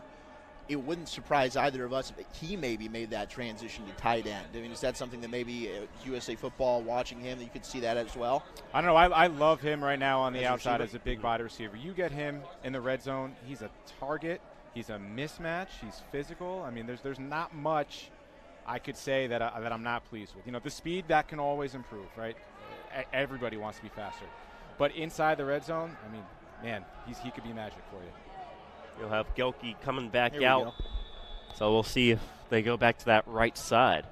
1st and 10 on the 22, down by 14. Instead, it's going to be a handoff right up the middle. Gets a big hole, good blocking in front, down to about the 37-yard line. Best job we've seen from the Stripes offensive line. They got hat on a hat. Great job there, creating some running lane to work with there for Foreman. And he went ahead and good vision there to hit the hole, move the chains for a first down. And that's really what the Stripes offense needs. They just need some kind of positive momentum. They've played a lot behind the chains. The down and distance has not been their friend. There you go, a good play on first down. Bit of a high snap. Gilkey able to bring it in. Kind of disrupts the running game. Falling forward for maybe a yard or two. Move the pile forward. Now, Pops, we were talking, before we started here in the third quarter, and what goes into this, you don't get all these kids together often. So you've got this bowl series, you got the International Bowl in January, as you talked about. Logistically, what kind of goes into getting all these kids from all kinds of parts of the country together? Man, people see the finished product, right, of practice week all week and then the game. They see the finished product, but it's a process. It is we're not a camp. We're not a camp series. What we are is we're a program. So we start in the regionals, right? We have 18 regionals, March through May, 2-day non-contact camp or non-contact event, I should say. We don't like the camp word. Where we bring these guys in. We bring in college coaches to put these guys through skills and drills, 7-on-7, 1-on-1, inside run drills. And we evaluate these guys. And there's a lot of kids. Nice completion. Oh. There's a lot of kids. Pass over there to the opposite side of the field. That should have been a completion. There's a lot of kids who want to be in these 50 players' shoes. So we have to dwindle down that pool to really get the best of the best. And it is a 6, 7, 8 month process. And then you tack on International Bowl. This is a year-round operation. There's no, next month we'll really start to rev it up. If you're not revving it up full time and making everything great for these athletes, you're doing it wrong. So what's it like when you have the International Bowl? I believe next year, you said it's in January, but said all the countries come to us here at AT&T Stadium. What is it like having all these different countries coming in and getting to kind of meet and talk with them? I can't put into words just how cool it is to see the Japanese athletes specifically come over and just their jaws drop at, one, the size of AT&T Stadium. I think that happens to anybody. Yeah. But two, just the experience, man. I mean, imagine coming hours on an airplane to a country you probably have never been to before and getting to play in an event the magnitude of International Bowl. Like, I don't know, it leaves me speechless, and I've done it for 3 years. Mm-hmm. So I can't imagine a 17-year-old athlete from Japan coming here and experiencing it. First down, a quick wide receiver screen, makes a couple of men miss, looking for a couple of blocks. Gets about 4. It's a good play right there by Madison. The second had a big touchdown catch there in the second quarter. He's a special guy, man. He came to our Dallas Regional, was calling Missouri home, came to our Dallas Regional. It's now actually going to be moving to South Florida here in the next year South Florida, another football hotbed, right? Absolutely. So he's going to be headed down there to kind of experience what football is like down there. Handoff again up the middle. Picks up a few more. It'd be third down and short. And we were also, again, talking about the big size that a lot of these players have. You were saying if everything goes right, the average defensive line or offensive line size is going to be, what, 6'5"? Yeah, our offensive line, if we get the kids that we would like to have on that U16 team or who looks like they have the ability to, we're looking at, this will be a majority freshman averaging about 6'5", 290 across the front on our offensive line. So we're going to make a lot of quarterbacks and running backs happy people. So third down and 3, play action, big hit, and sent down. Oh, my. Was Dorman. Evan Keefe. Dorman's not an easy quarterback to knock down. I mean, I obviously I've seen him at practice all week. He's every bit of 6 foot. He's every bit of 185 pounds. He's a solid kid. He got knocked over there. I mean, granted, he was off balance a little bit, but that's a lot. That's a big human to knock down. That was a brilliant play there by Keefe to come in and just basically put his body weight on Dorman, who's made some nice plays. Now, we were talking this morning with you and AI about the possibility of football at some form being into the Olympics, right, which I think is super exciting. Right. Hasn't happened before. Yep. So, what insight can you give us on that? Yeah, I know that it's going to happen. Coach AI will be the first one to say he'll cut off his pinky and write it in blood on the wall somewhere, that it will happen. 2024 or at the latest 2028. It's a little bit higher up on the totem pole than I get privy to, but we need to get you up there. Yeah. That exclusive. If my bosses are listening. No, but for real, they've had discussions with LA because that's where it's going to be in the future, and they're taking the steps, and some kind of football will be there. And that's great because that proves internationally how this game, American football, is growing. Yes. And so who's the biggest competition so far when you have these international bowls? Who's the biggest threat to the USA year in and year out? A good run there on the outside, picks up about 7. No, it's interesting. We were talking before I hopped on here. Both Mexico and Canada are great football countries. Canada obviously has all the provinces. It's very big. Those guys have been playing football for a while. A lot of those big lumberjack-looking guys, they end up at the North Dakota States of the world, and obviously that's good football. Look at the athletes they turn out. Yep. And what people don't understand is Mexico also has great older teams. And the UT San Antonios of the world, the Incarnate Word of the world, get a lot of those kids. 2nd down and 5, going deep, has a man opened and is caught to the end zone. Touchdown. Jaden Lindsay with the reception and the first touchdown on the board for the Stripes. That was a beautiful ball by Jake Strong. Again, I can't sing Jake Strong's praises enough as a kid and as a football player. He put that ball exactly where it needed. And not only that, an excellent job of going through his progressions. He had Elijah Wilson wide open over the middle on a slant. He didn't take it. He knew he had the long ball on the opposite end. He trusted his arm, made the throw, in stride. Beautiful play by Jake Strong, and that is exactly what the Stripes needed to get back into this game. So looking at Jake Strong from Justin, Texas, will he be going to Northwest High School? That would sound right, yeah. I believe so. That one is good, so it's back to a touchdown game, and I tell you, the Texans have had a couple of good seasons the past few years. It's a fun offense, too. You guys asked me, or Eric did prior to the game, what should I expect in this game? I said it's going to be a slug fight, and it's going to be a mixture of what we saw in the first 2 games. Mm-hmm. And I don't want to pat myself on the back, but I'll pat yourself on the back. Appreciate that. There we go. Job, Pops. Appreciate that, guys, because this is exactly it. That first game, right, started off slow. A lot of defense. Second game was a shootout at the Old Corral. Yep. This is exactly the middle ground between those two. So I'm happy that they're proving me not to be all that. One thing we were talking about in the first half of this game is obviously we're talking about the defenses have been spectacular throughout the day. One thing that's kind of stood out has been the linebacker talent throughout all levels, and this one's a nice run up the middle for about 13. But the linebacker talent and depth on all 3 teams, or all 3 games rather, has been something really impressive. And you look at the guys maybe with their size, wouldn't think they'd be as fleet of foot. Yes. The speed has really stood out. Correct. I think the front 7 and all 6 teams and all 3 games have been phenomenal. This game specifically, you look at the size up front of some of those D linemen, those linebackers are free to scrape and make a lot of tackles. Oh, almost intercepted. There's a great play from Sebastian Terrace to cut the route. Flag is down on the field. There's a late flag that came in, and it might be a hold, and that's exactly what it will be against the Stars. But that was Terrace from, looks like, Lake Orzo, Oregon. Yeah, he's another athlete who's been with us for a couple of years, has played receiver the last 2 years. He's getting ready to head into high school, so he flipped to the defensive side this year. And obviously, he's equally as effective, a starter. And at this youth level, you don't want to specialize on any certain position. Mm-hmm. You don't know what the future is going to hold for you. So seeing these guys play both sides of the ball and being open to playing both sides of the ball year in and year out is interesting and great to see. 1st and 20 now after the holding penalty. Handed off up the middle, stumbled actually.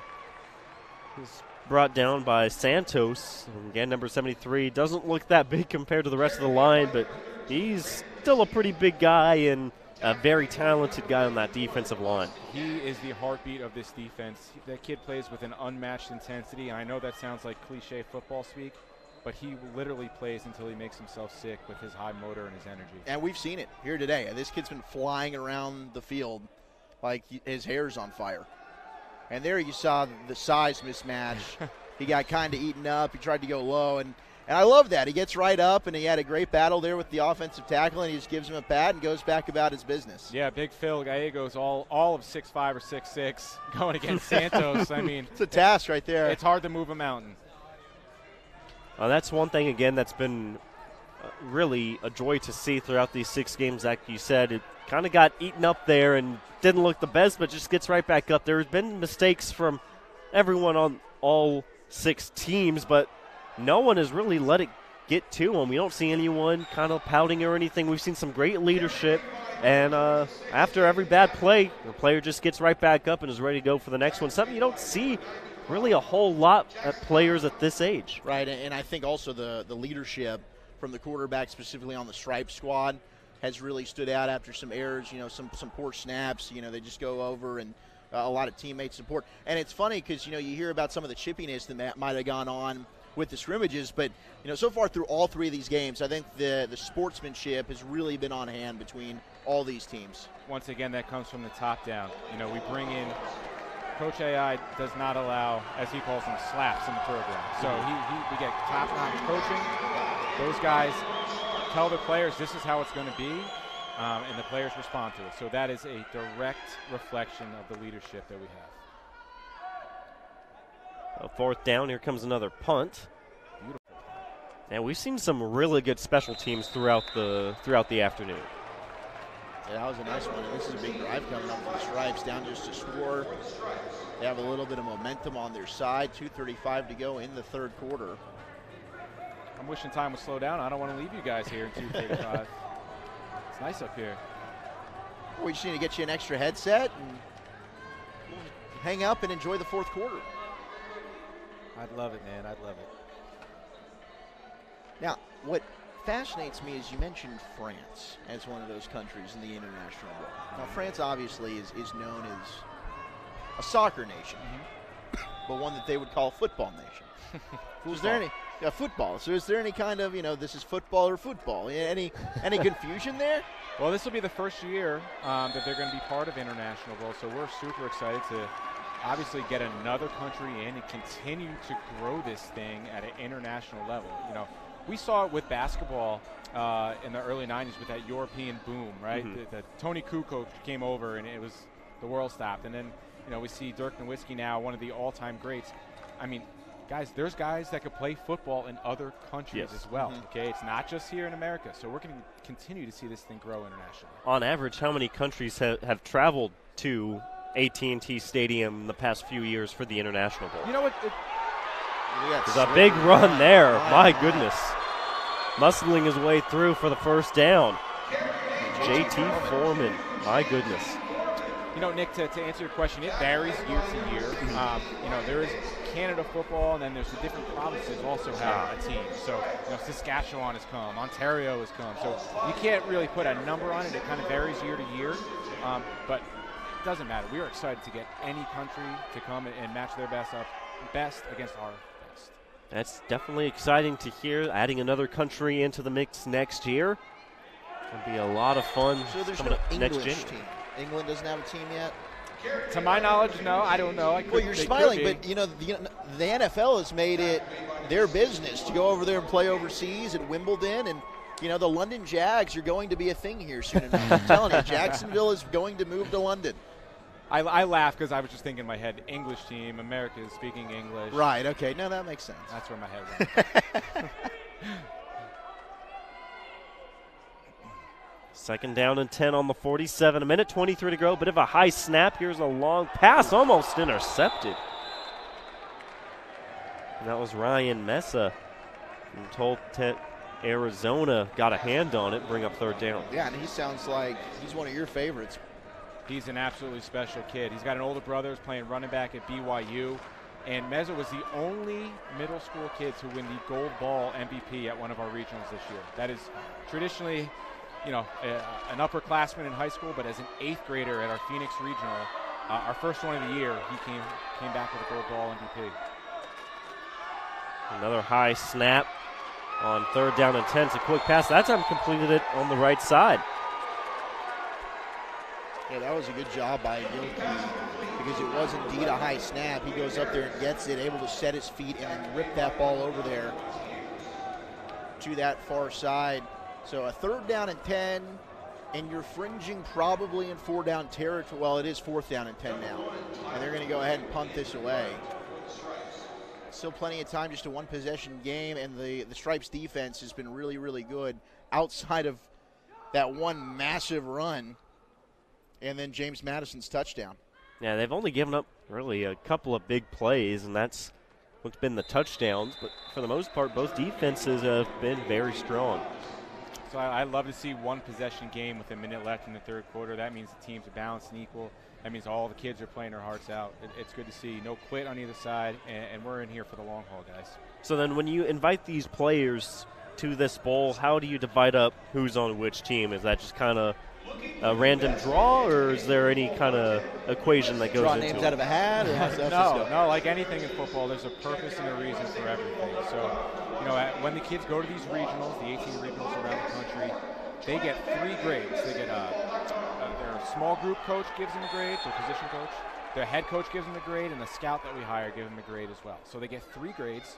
Also, position tangible notes that we then take a look at and evaluate. If there's questions, we go find their huddle. So we gather all that information. We wrap our arms around all that stuff and then send out invitations as they're warranted. And we really do our due diligence in getting the best kids here and making these teams as equal and safe and fun as possible.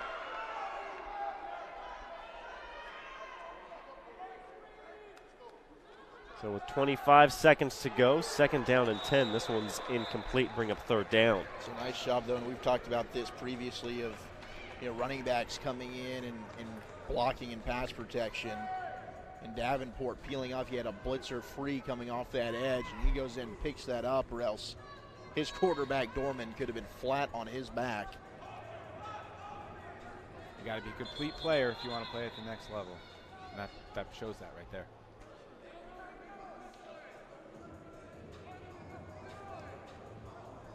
So 3rd and 10 on the 25. Stars up by 7. Just about 20 seconds to go in quarter number 3. Going long is broken up. A strong play by Caden Torres. And bring up 4th down. That was a great football play Really all was. around. Really was. Dorman won the quarterback MVP at our Denver camp. So we know he can play. There's so much talent in this game. It's really hard to even wrap your mind around. And we were talking about, we saw a big difference between the 9 a.m. and the noon game. And again, we expected a big difference in the quality of play and just kind of the skill and talent. And we've seen that again today. A lot of, like you said, very quality football plays. This one's down at the 45-yard line. So good field position for the Stripes with 11 seconds to go. So solid field position starting from their own 45 for the Stripes. Now in terms of, playing time and rotating kids in and out, do you leave that as well to coach's discretion? Or is that something you try and personally, you guys go in there and try and even out to make sure everybody's getting reps? Well, listen, every kid who's here is here for a reason, right? So we want them all to touch that field. We have guys counting reps. We have guys counting touches. The coaches are very, very aware of rotation. And in a game like this, when everyone's exhausting themselves, those rotations are just going to come natural because you can't just keep the same 11 out there. Trying for a long pass will sail over everyone's head, bring up 2nd down. Jake Strong showing off the cannon. Yeah, we want everybody here to enjoy the experience, get something out of it, and also have a little fun playing the game itself as well. A player we really haven't seen a lot of, but one that you highlighted coming in was Chris Rice, the receiver from Colorado Springs. Yeah, he's a kid who's been with us 2-3 years as well. 6'2", big target, can stretch the field. I wouldn't count him out just yet in terms of making a big play at some point. Still a lot of time left. Probably the last play of the quarter, a huge hit. Trying to go with a little bit of trickery as Rivera is sent to the turf. That was an absolute blown-out play. Rome Maggio, or Maggio? We don't know. I'm going to go with Maggio. Maggio sounds better, huh? Italian, maybe? Big Polynesian. There you go. I love him from the Pacific Northwest. Maggio, that was an absolutely beautiful play. Just read that right up the field and blew that up in the backfield. That ends the 3rd quarter play. We got 12 minutes left, a 1-score game. Thank you again so much to Al Pops joining us. Some great insight for this final game. And on the other side of the break, Eric Chiafalo will join us right back as we get ready to count down the final 12 minutes of today's action on what's been a very exciting 5 days of action here at Frisco. Stay with us here at Game On Sports.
We get underway, the final 12 minutes of action. Here's another flag. That might be number 8.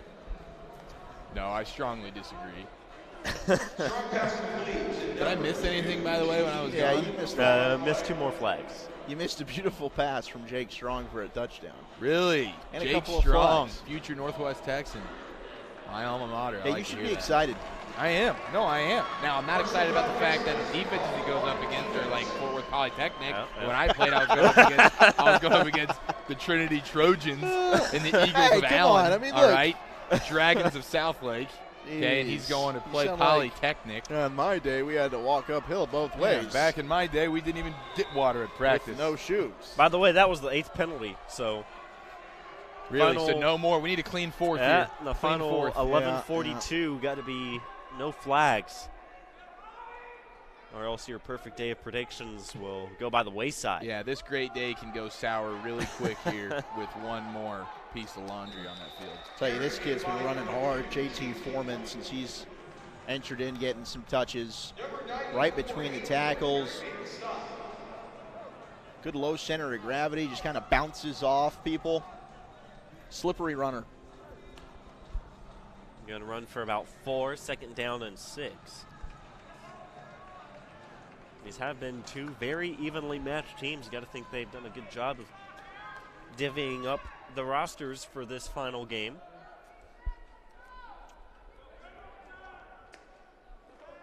Second and 6, Strong on the rollout, has a lot of green space in front of him and will slide for the first down. Yeah, you better slide before my boy James Madison. James Madison's a wide receiver. Excuse me, Ryan Meza. That's what happens when you take a quarter lays off. the wood. Hey, it's in my contract, right? I only do hey, quarters. That's fine. Yeah. Let's get Pops back over here. No, I'm just messing with you. There's no one I'd rather sit next to. Although I do kind of wish we still had Pops. We should. Yeah, well, he should be a 4-man than booth. I do. I noticed that. Smells great. He does smell good.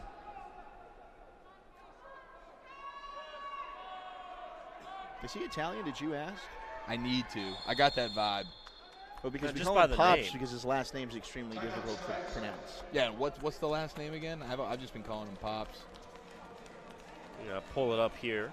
Popsarilli? If it's Popsarilli, definitely Italian.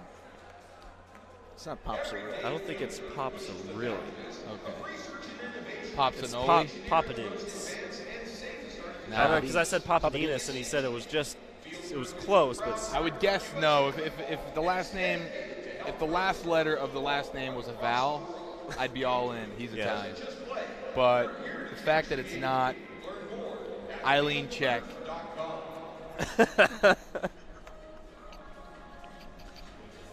10:17 to go.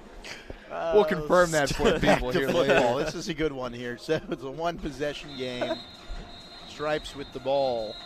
Just used a timeout. First down and 10 for him. First timeout to use. Really all throughout this series, and this is the 3rd game, all the coaches have done an excellent job of managing their timeouts. These are college coaches. What a cool experience for a lot of these younger kids. Gosh, that delayed draw. That type of coaching, and right there able to use it well, a gain of 9. Starting to feel like this Stars defense is getting a little bit winded out there. Been on the field quite a bit. It's the fourth quarter. Stripes are getting that running game going. Maybe the Stars are getting a little bit exhausted. Jaden Lindsay, an excellent run there. And, you know, as he's been rotating in and out with JT Foreman, that's quite the pop between the pair of them. And that delayed draw seems to really, really be working well. Yeah, Lindsay, a nice spin move. Unfortunately, it was right into another defensive lineman. The monster, Matthew Connors. Goodness gracious, that dude's an animal. Looked like it was going to be a loss of 2 or 3. He was able to spin out of it and ends up just losing 1. 3rd down and 2. And I'm pretty sure it must be a rule here in USA football. Biggest guy on the team gets number 98. Not sure why DeAndre Carter's not wearing it for the Stripes. We'll have to look into that. But goodness gracious, every single one of these games, there's a big 98 in the teeth of that defense. And Matthew Connors is no different for the Stars.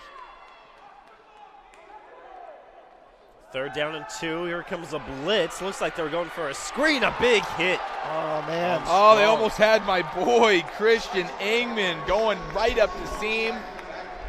Would have found pay dirt, no problem. And he was jumping up and down. He's calling for the ball. Yeah, no, he was calling for it. He gave him the Randy Moss wave as soon as the ball was snapped. Hey, I am open. Feed me.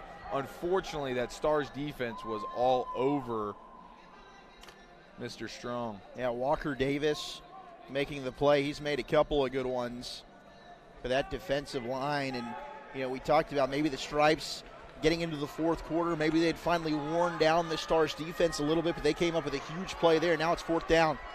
They lost a 13 on the sack, and they're going to go for it with 8:20 to go, down by 7. There we go again, another rush, trying to go deep, and I don't think Foreman ever saw it. Yeah, he just couldn't locate the ball. Strong knew exactly where he wanted to go with it. I like the idea, but tremendous coverage for the Stars there on a big defensive play. And, of course, who is it? Mr. Ryan Meza. Golden Ball winner, Ryan Meza. So we'll toss it out to Davenport. Physical play for number 26, a gain of 8.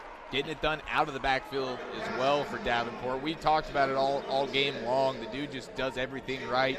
We've seen him block great. We've obviously seen him run great. Now we get to see him out of the backfield a little bit, showing his receiving skills. He's got fresh legs.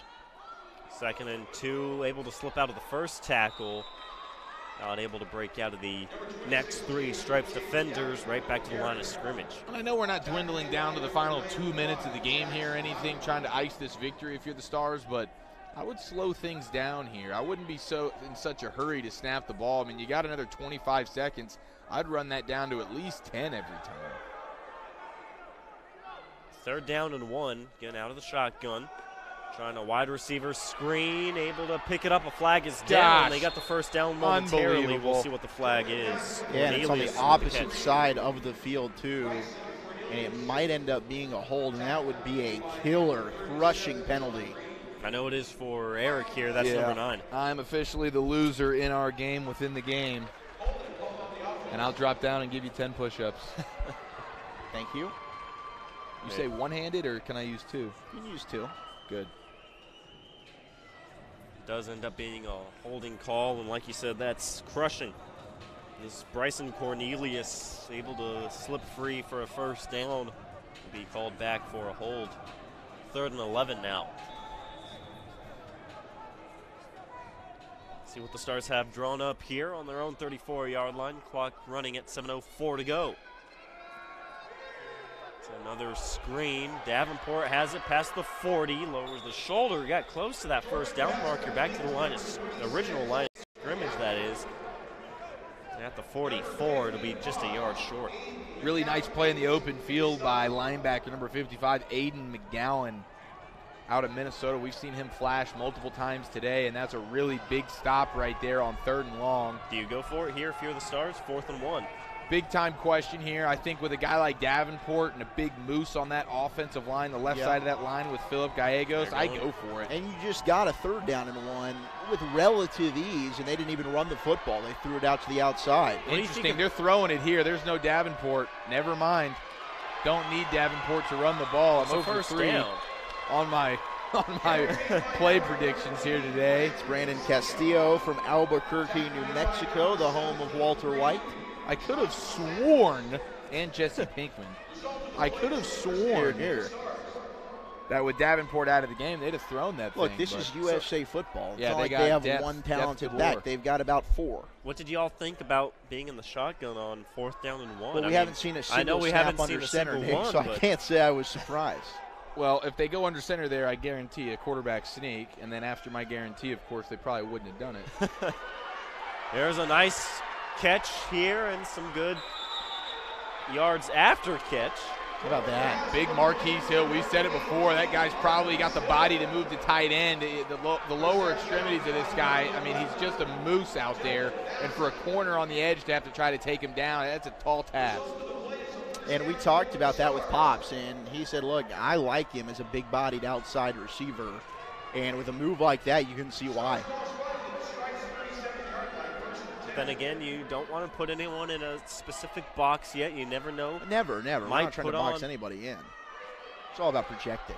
Yes, but I do agree. It's nice to have him on that outside as the wide receiver with that big size, tough to cover. It's a good run there. Gain him about 5.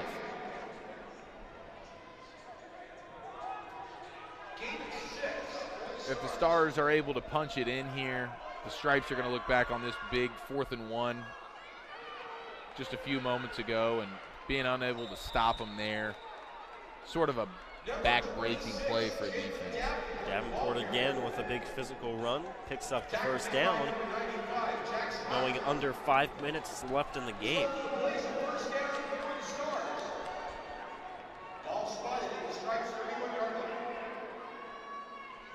Davenport again's got some room, cuts back to the inside to the 5, into the end zone for a touchdown. There you go. That's your MVP for the Stars right there. He just sealed it with a cherry on top. And that run, even though it wasn't as long, might have been just as impressive as his first touchdown. Big credit to that Stars offensive line. They opened up massive holes at 57, 50. They're all running down the field, getting 2nd level, 3rd level blocks. And the vision of Davenport and the strong running, not unlike Marshawn Lynch, the dude just barrels into the end zone. Just from top to bottom, a fantastic play. I was about to criticize the Stars because they're snapping the ball once again with 25 seconds on the play clock. Let's go ahead and ice this thing out. But if you're going to go get a touchdown, hey, go ahead and do it. Extra point right down the middle, so it's back to a 14-point advantage. 4:46 to go. Stripes will get it back. What an afternoon for Jalen Davenport, a Washington native. Like you said, making a very strong case for the MVP trophy, or chain rather, for the Stars team. And as the defense sort of wanes and gets exhausted as the game goes along, he's one of those backs, Davenport, that just sort of, like you mentioned, Walter, it looked like he has fresh legs right here. We're in the 4th quarter, and he just seems like he's getting better and better, getting in more of a rhythm, while the defense just is just gassed. No question. And that was also a very championship-esque drive there for the Stars. No doubt about it. You know, I know that this is a bowl series. There's not a championship on the line, but you have a team on their heels. It's a one-possession game. You get the ball in your own territory. You go, for the most part, the length of the field. When you talk about field position here between both these squads, it's one of the longer drives we've seen today. And they go ahead and finish it with a touchdown. Very, very well done by that Stars squad. And now this Stars defense can just really pin their ears back and get after whoever's playing quarterback. It looks like they got Gilkey in there right now. They'll attack the running back, trying to get to the outside, not able to do so. An avalanche of white jerseys brings them down at the line. 94 right there, Fortenberry coming on back to the huddle. He's an absolutely special player out there. Yeah, he jumps off the screen at you, no question. Dude's a player. He's made big play after big play. And if it would have been a fumble early on in the game, he would have taken it to the house, but they ruled it dead ball. Second down, pass over the middle, not able to connect. I believe that was intended for Will Wade, the tight end out of Tucson, Arizona. Yeah, and he had Adrian Fondren, big defensive lineman, number 63, just breathing down his neck there, all up in his kitchen, and he just couldn't really set his feet the way he wanted to.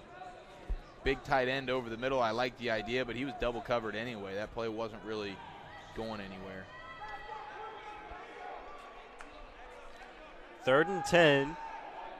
There's a pass over the middle and is caught by at the 50 down to the 43. There's a rip by Gilkey right there in stride. Yeah, really nice ball there by Gilkey. I'm not really sure what happened in the secondary. Maybe a miscommunication between the corner and the safety. Michael King, or Mikel King out there playing that slot cornerback position, sort of got lost. Not sure if that was his man or if he was supposed to sink down into the flats there, but that opened up beautifully for the Stripes, and Gilkey found him. Gerlach with the reception. Into Stars territory, 3:42 to go.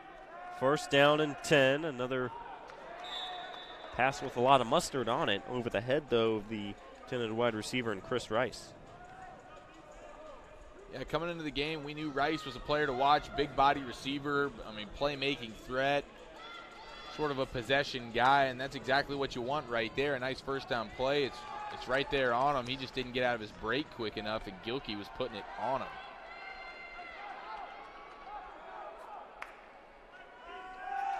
Here comes Gilkey. A little bit of time going over the middle and over everyone's head to bring up 3rd down. Now here we see a little bit of the chippiness that Pops was talking about. You saw in the scrimmage. Finally boiling over here with 3:34 to go. And that will be penalties number 10 and perhaps 11. It looks like Cameron Ryder, 76 in black, who lost his helmet. Now he'll have to come trotting on out. Actually, Caden Kelly. Hate to correct you there, Walchuk, but Kelly's the one who got his helmet ripped off. Well, would it be? Was it Caden Kelly? Down. Oh, because there's 2 76s. You're right. Yes. It's all right. We've been there. I called Mesa like Madison at one point. Oh, man. It's been a long day for all of us. Our 3rd game. That's been fun, though. It's been a blast. It's been unbelievable, but as much as the Stripes defense is waning here in the 4th quarter, I think we could say the same for at least Walchuk. You speak for yourself. I could go another 3. That 3rd quarter break for me is pretty good. It gets me to recharge. Now, don't get me wrong. I'm still going to drop a Madison when I need a Mesa, but but I feel good to go. Like you said, Walchuk, I could go another 3. This one's been just a bit longer, 12-minute quarters. First 2 games were 10-minute quarters. 3rd down and 10, the offsetting penalties going deep, has a man opened and is caught down at the 15. The ball is out. And it's picked up by the Stars. Holy cow. Ryan Budire picks it up, and that should pretty much ice the game. Gosh, poor Gerlach, man. Yeah, because that was one of the best throws we've seen today. Just on the money in a tight space, able to get it over there to Gerlach, from Geslick to Gerlach, the G's. Gilkey. Gilkey, there we go. He's dropping Madison on us. What did you call Gilkey? I think I called him Geslick. Yeah, because you were guessing on the name. It's Gilkey, baby. No, but Gilkey with a freaking dime. Gilkey. Just dropping a dime in there. I couldn't see who it was that punched the ball out. I don't even know if anybody punched it or if it just sort of flew out of there. Budire on coverage. And the recovery. He might have done both. Yeah. He had the strip and the recovery. Excellent play. So now with 3:05 to go, they're just going to run it up the middle, gain of about 1. Now let's see if they let this 40-second play clock run down a little bit. Let's not snap it with 25 left. Let's get it down into the 10s. Be a timeout called by the Stripes. They'll have 1 left. Getting these kids reps, okay? Oh, I get that. But it's also about winning the football game, is it not? Maybe I'm wrong.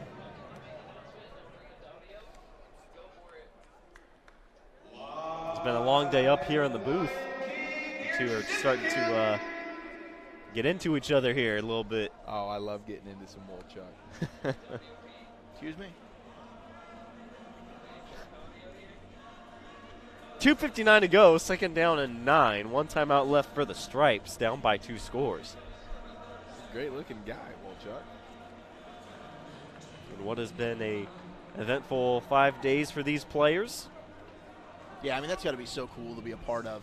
And then to come on back in January and play that International Bowl series. We were talking about that with Pops. You got, France, Japan, Canada, Mexico, all these teams that come. And, I can only imagine the first time I saw AT&T Stadium, I was absolutely blown away. So these, kids that are coming from other countries into the United States probably for the first time, and you walk up and you see the spaceship that is AT&T. Holy cow, I can't even imagine what they would be thinking.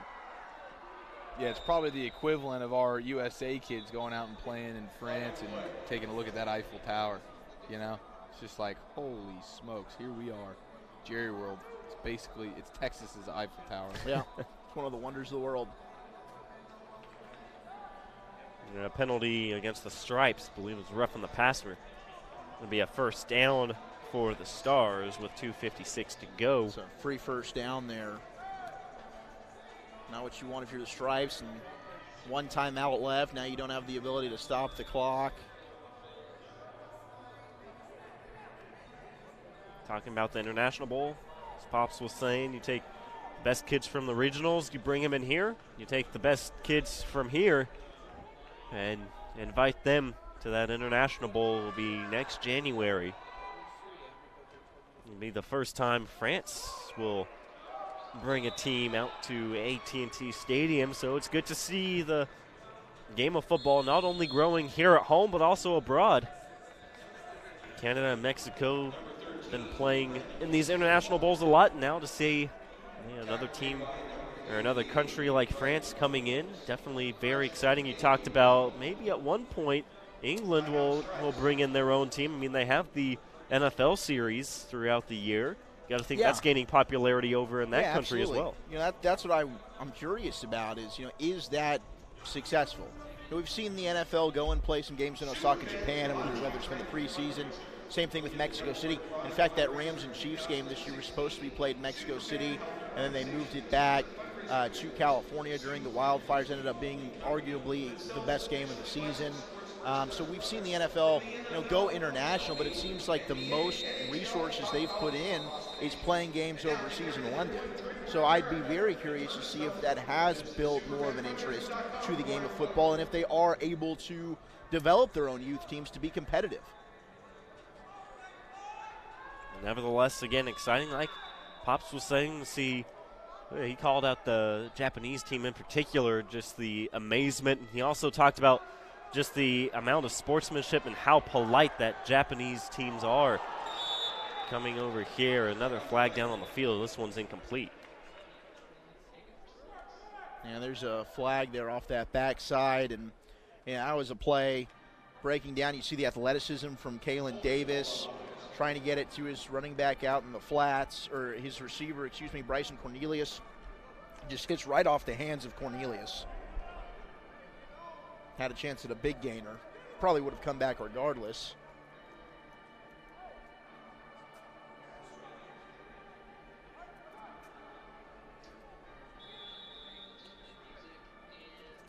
Third down and about 12 with 2:40 to go.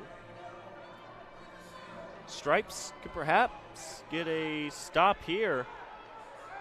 Maybe get a quick strike. Instead, we'll have the quarterback run, and he's got a lot of room.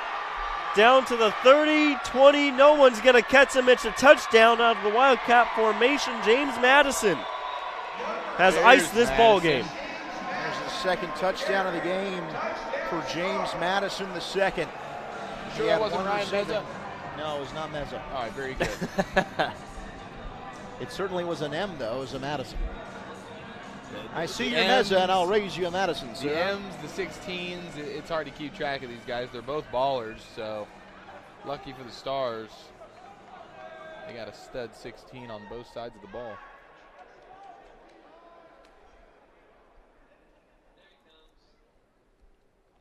Bit of a delay. Get the holder out there.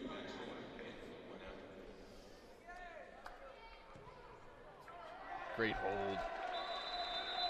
Doesn't result in the made field goal, though. It goes just wide. 20-point lead for the Stars team with 2:26 to go. Hey, if you're going to be late to the party, at least bring some party favors, and he certainly did there. Fantastic hold by Dorman. It's good to see the holder getting some credit. Yeah. That doesn't happen very often. No, it doesn't. And he, you know, he put on a show. He was a little bit late getting out there. Forced us to talk about him, and then he goes out there and puts on a heck of a performance.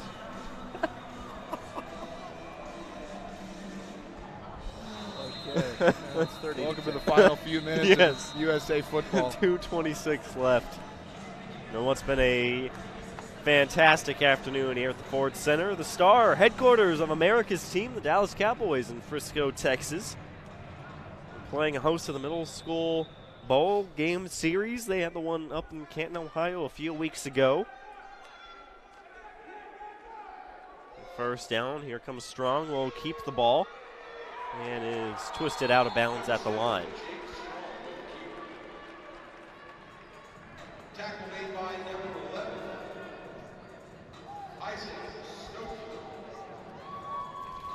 Well, of course, concluding this one, we will have our MVPs announced, so we encourage you to stick around for that one. Any guesses, Walchuk? Well, I already named the Stars MVP as soon as he had that second touchdown. Oh, Mr. Davenport. Yes. Yeah. So I think Davenport clearly will be the MVP. Now, look, James Madison with that last score certainly probably is going to garner a little bit more consideration. But Madison Davenport, or Mesa? It's Madison. Madison, okay. We're sure on that. 100%. All right. This one's caught at the 29, and again, a whole lot of white jerseys. Brings them down again about 3. Bring up 3rd and long. Christian Ingram, my boy, got the chance to catch up with him at halftime. It's Ingham. Isn't that what I said? You said Ingram. You keep putting an R in there. I throw an R in there for some reason. He's going to get some good barbecue That's tonight, on I me. believe. He is. He's grubbing hard. I wonder where they're going. Part 8? Now he shouted out your boy, Walchuk, Jason Witten, number 82. Yes. And it's funny because we talked about that with Pops up here, and, you know, I uttered how I love Jason Witten. You have been not so kind to my guy. Including earlier this morning, I might add. Yeah, I found a way to wedge some Jason Witten slander into the breakfast conversation. I sure did. Which is just completely uncalled for. Listen, he's a Hall of Famer in his own right, but at 37 years old, at 2 yards of pop, all right, and a year off where he was star-studded in the booth, not sure why he left there, and now he finds himself on the football field. That's why he left there. In football years, he's in football, 73. The dude is all right? An exceptional player. He was known for his blocking back in the day. Last I saw, he's known for moving the chains, and that's exactly what he's going to do for the Dallas Cowboys this year. You say so. If you want more of that conversation, you can tune into the Nosebleed Seats podcast. Highly recommended. So there we go, 4th and 7. Strong loses the football, picks it right back up, and will be tackled at the 30. Turnover on downs. The final 40 seconds or so will belong to the Stars with a 20-point advantage. All in all, I think we certainly saw the size and the physicality on full display. Some great individual plays made. The defensive line for the Stripes was as advertised. You know, Davey Palumbo III was brilliant, along with DeAndre Carter. Can't say enough about the excellent play of Joshua Santos on the outside as well. Really, really good job along the defensive front there for the Stripes. We saw some glimpses on the Stripes offense. You had Jake Strong had some great stuff. Great play. Gilkey had a couple of nice passes, didn't get a whole lot of bounces his way, but there was some offensive firepower on the Stripes team, but that Stars defense was just suffocating, as we'll get a nail down here, as that should do it. The Stars formation with a 20-point win to close out this weekend of football festivities. Again, do stick around. We have the MVP presentations coming up in just a moment. Wolchuk, you're saying for the Stars, we got Jalen Davenport as the MVP. We'll see perhaps who will get MVP for the Stripes. As we officially hit all zeros, 30-10, Stars with the win. Some great football we've seen throughout these 3 games. Now, this is an unbelievable series that they do here at the Star at the Ford Center here in Frisco, and it's an honor and a privilege to be able to be a part of it, and I'm excited for that International Bowl that'll be coming to AT&T Stadium in Arlington in January. It was a little scary talking to Pops about the big players that they're expecting to sign into this program. The defensive line average size, if everything goes according to plan, would be about 6'5" for kids going into high school.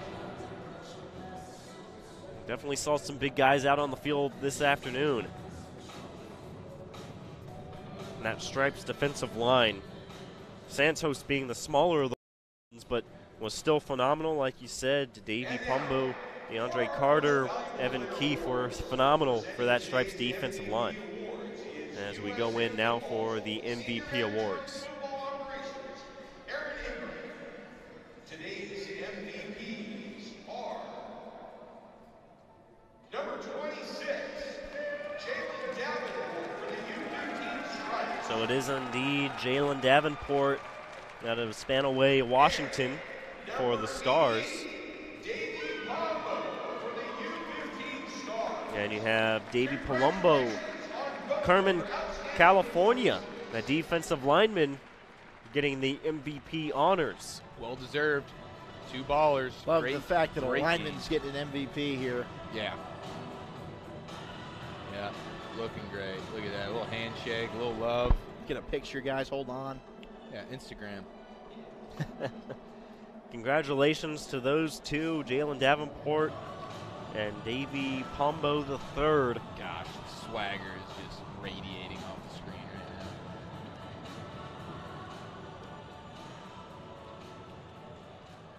Some good sportsmanship there, and well, we've seen that throughout the game. And maybe a little bit surprising, we only saw 1 or 2 little tussles after the whistle, after hearing there's a lot of tension between these 2 squads in the scrimmage Saturday night. A lot of good sportsmanship throughout the day. And that will do it for our coverage of the 2019 Texas Classic, part of the High School Bowl Game Series. A big thank you for tuning in to Game On Sports. For our producer, Fred Garner, for Eric Tiafalo, Zach Wolchuk, and Pops, I'm Nick Laupia saying so long from Frisco, Texas.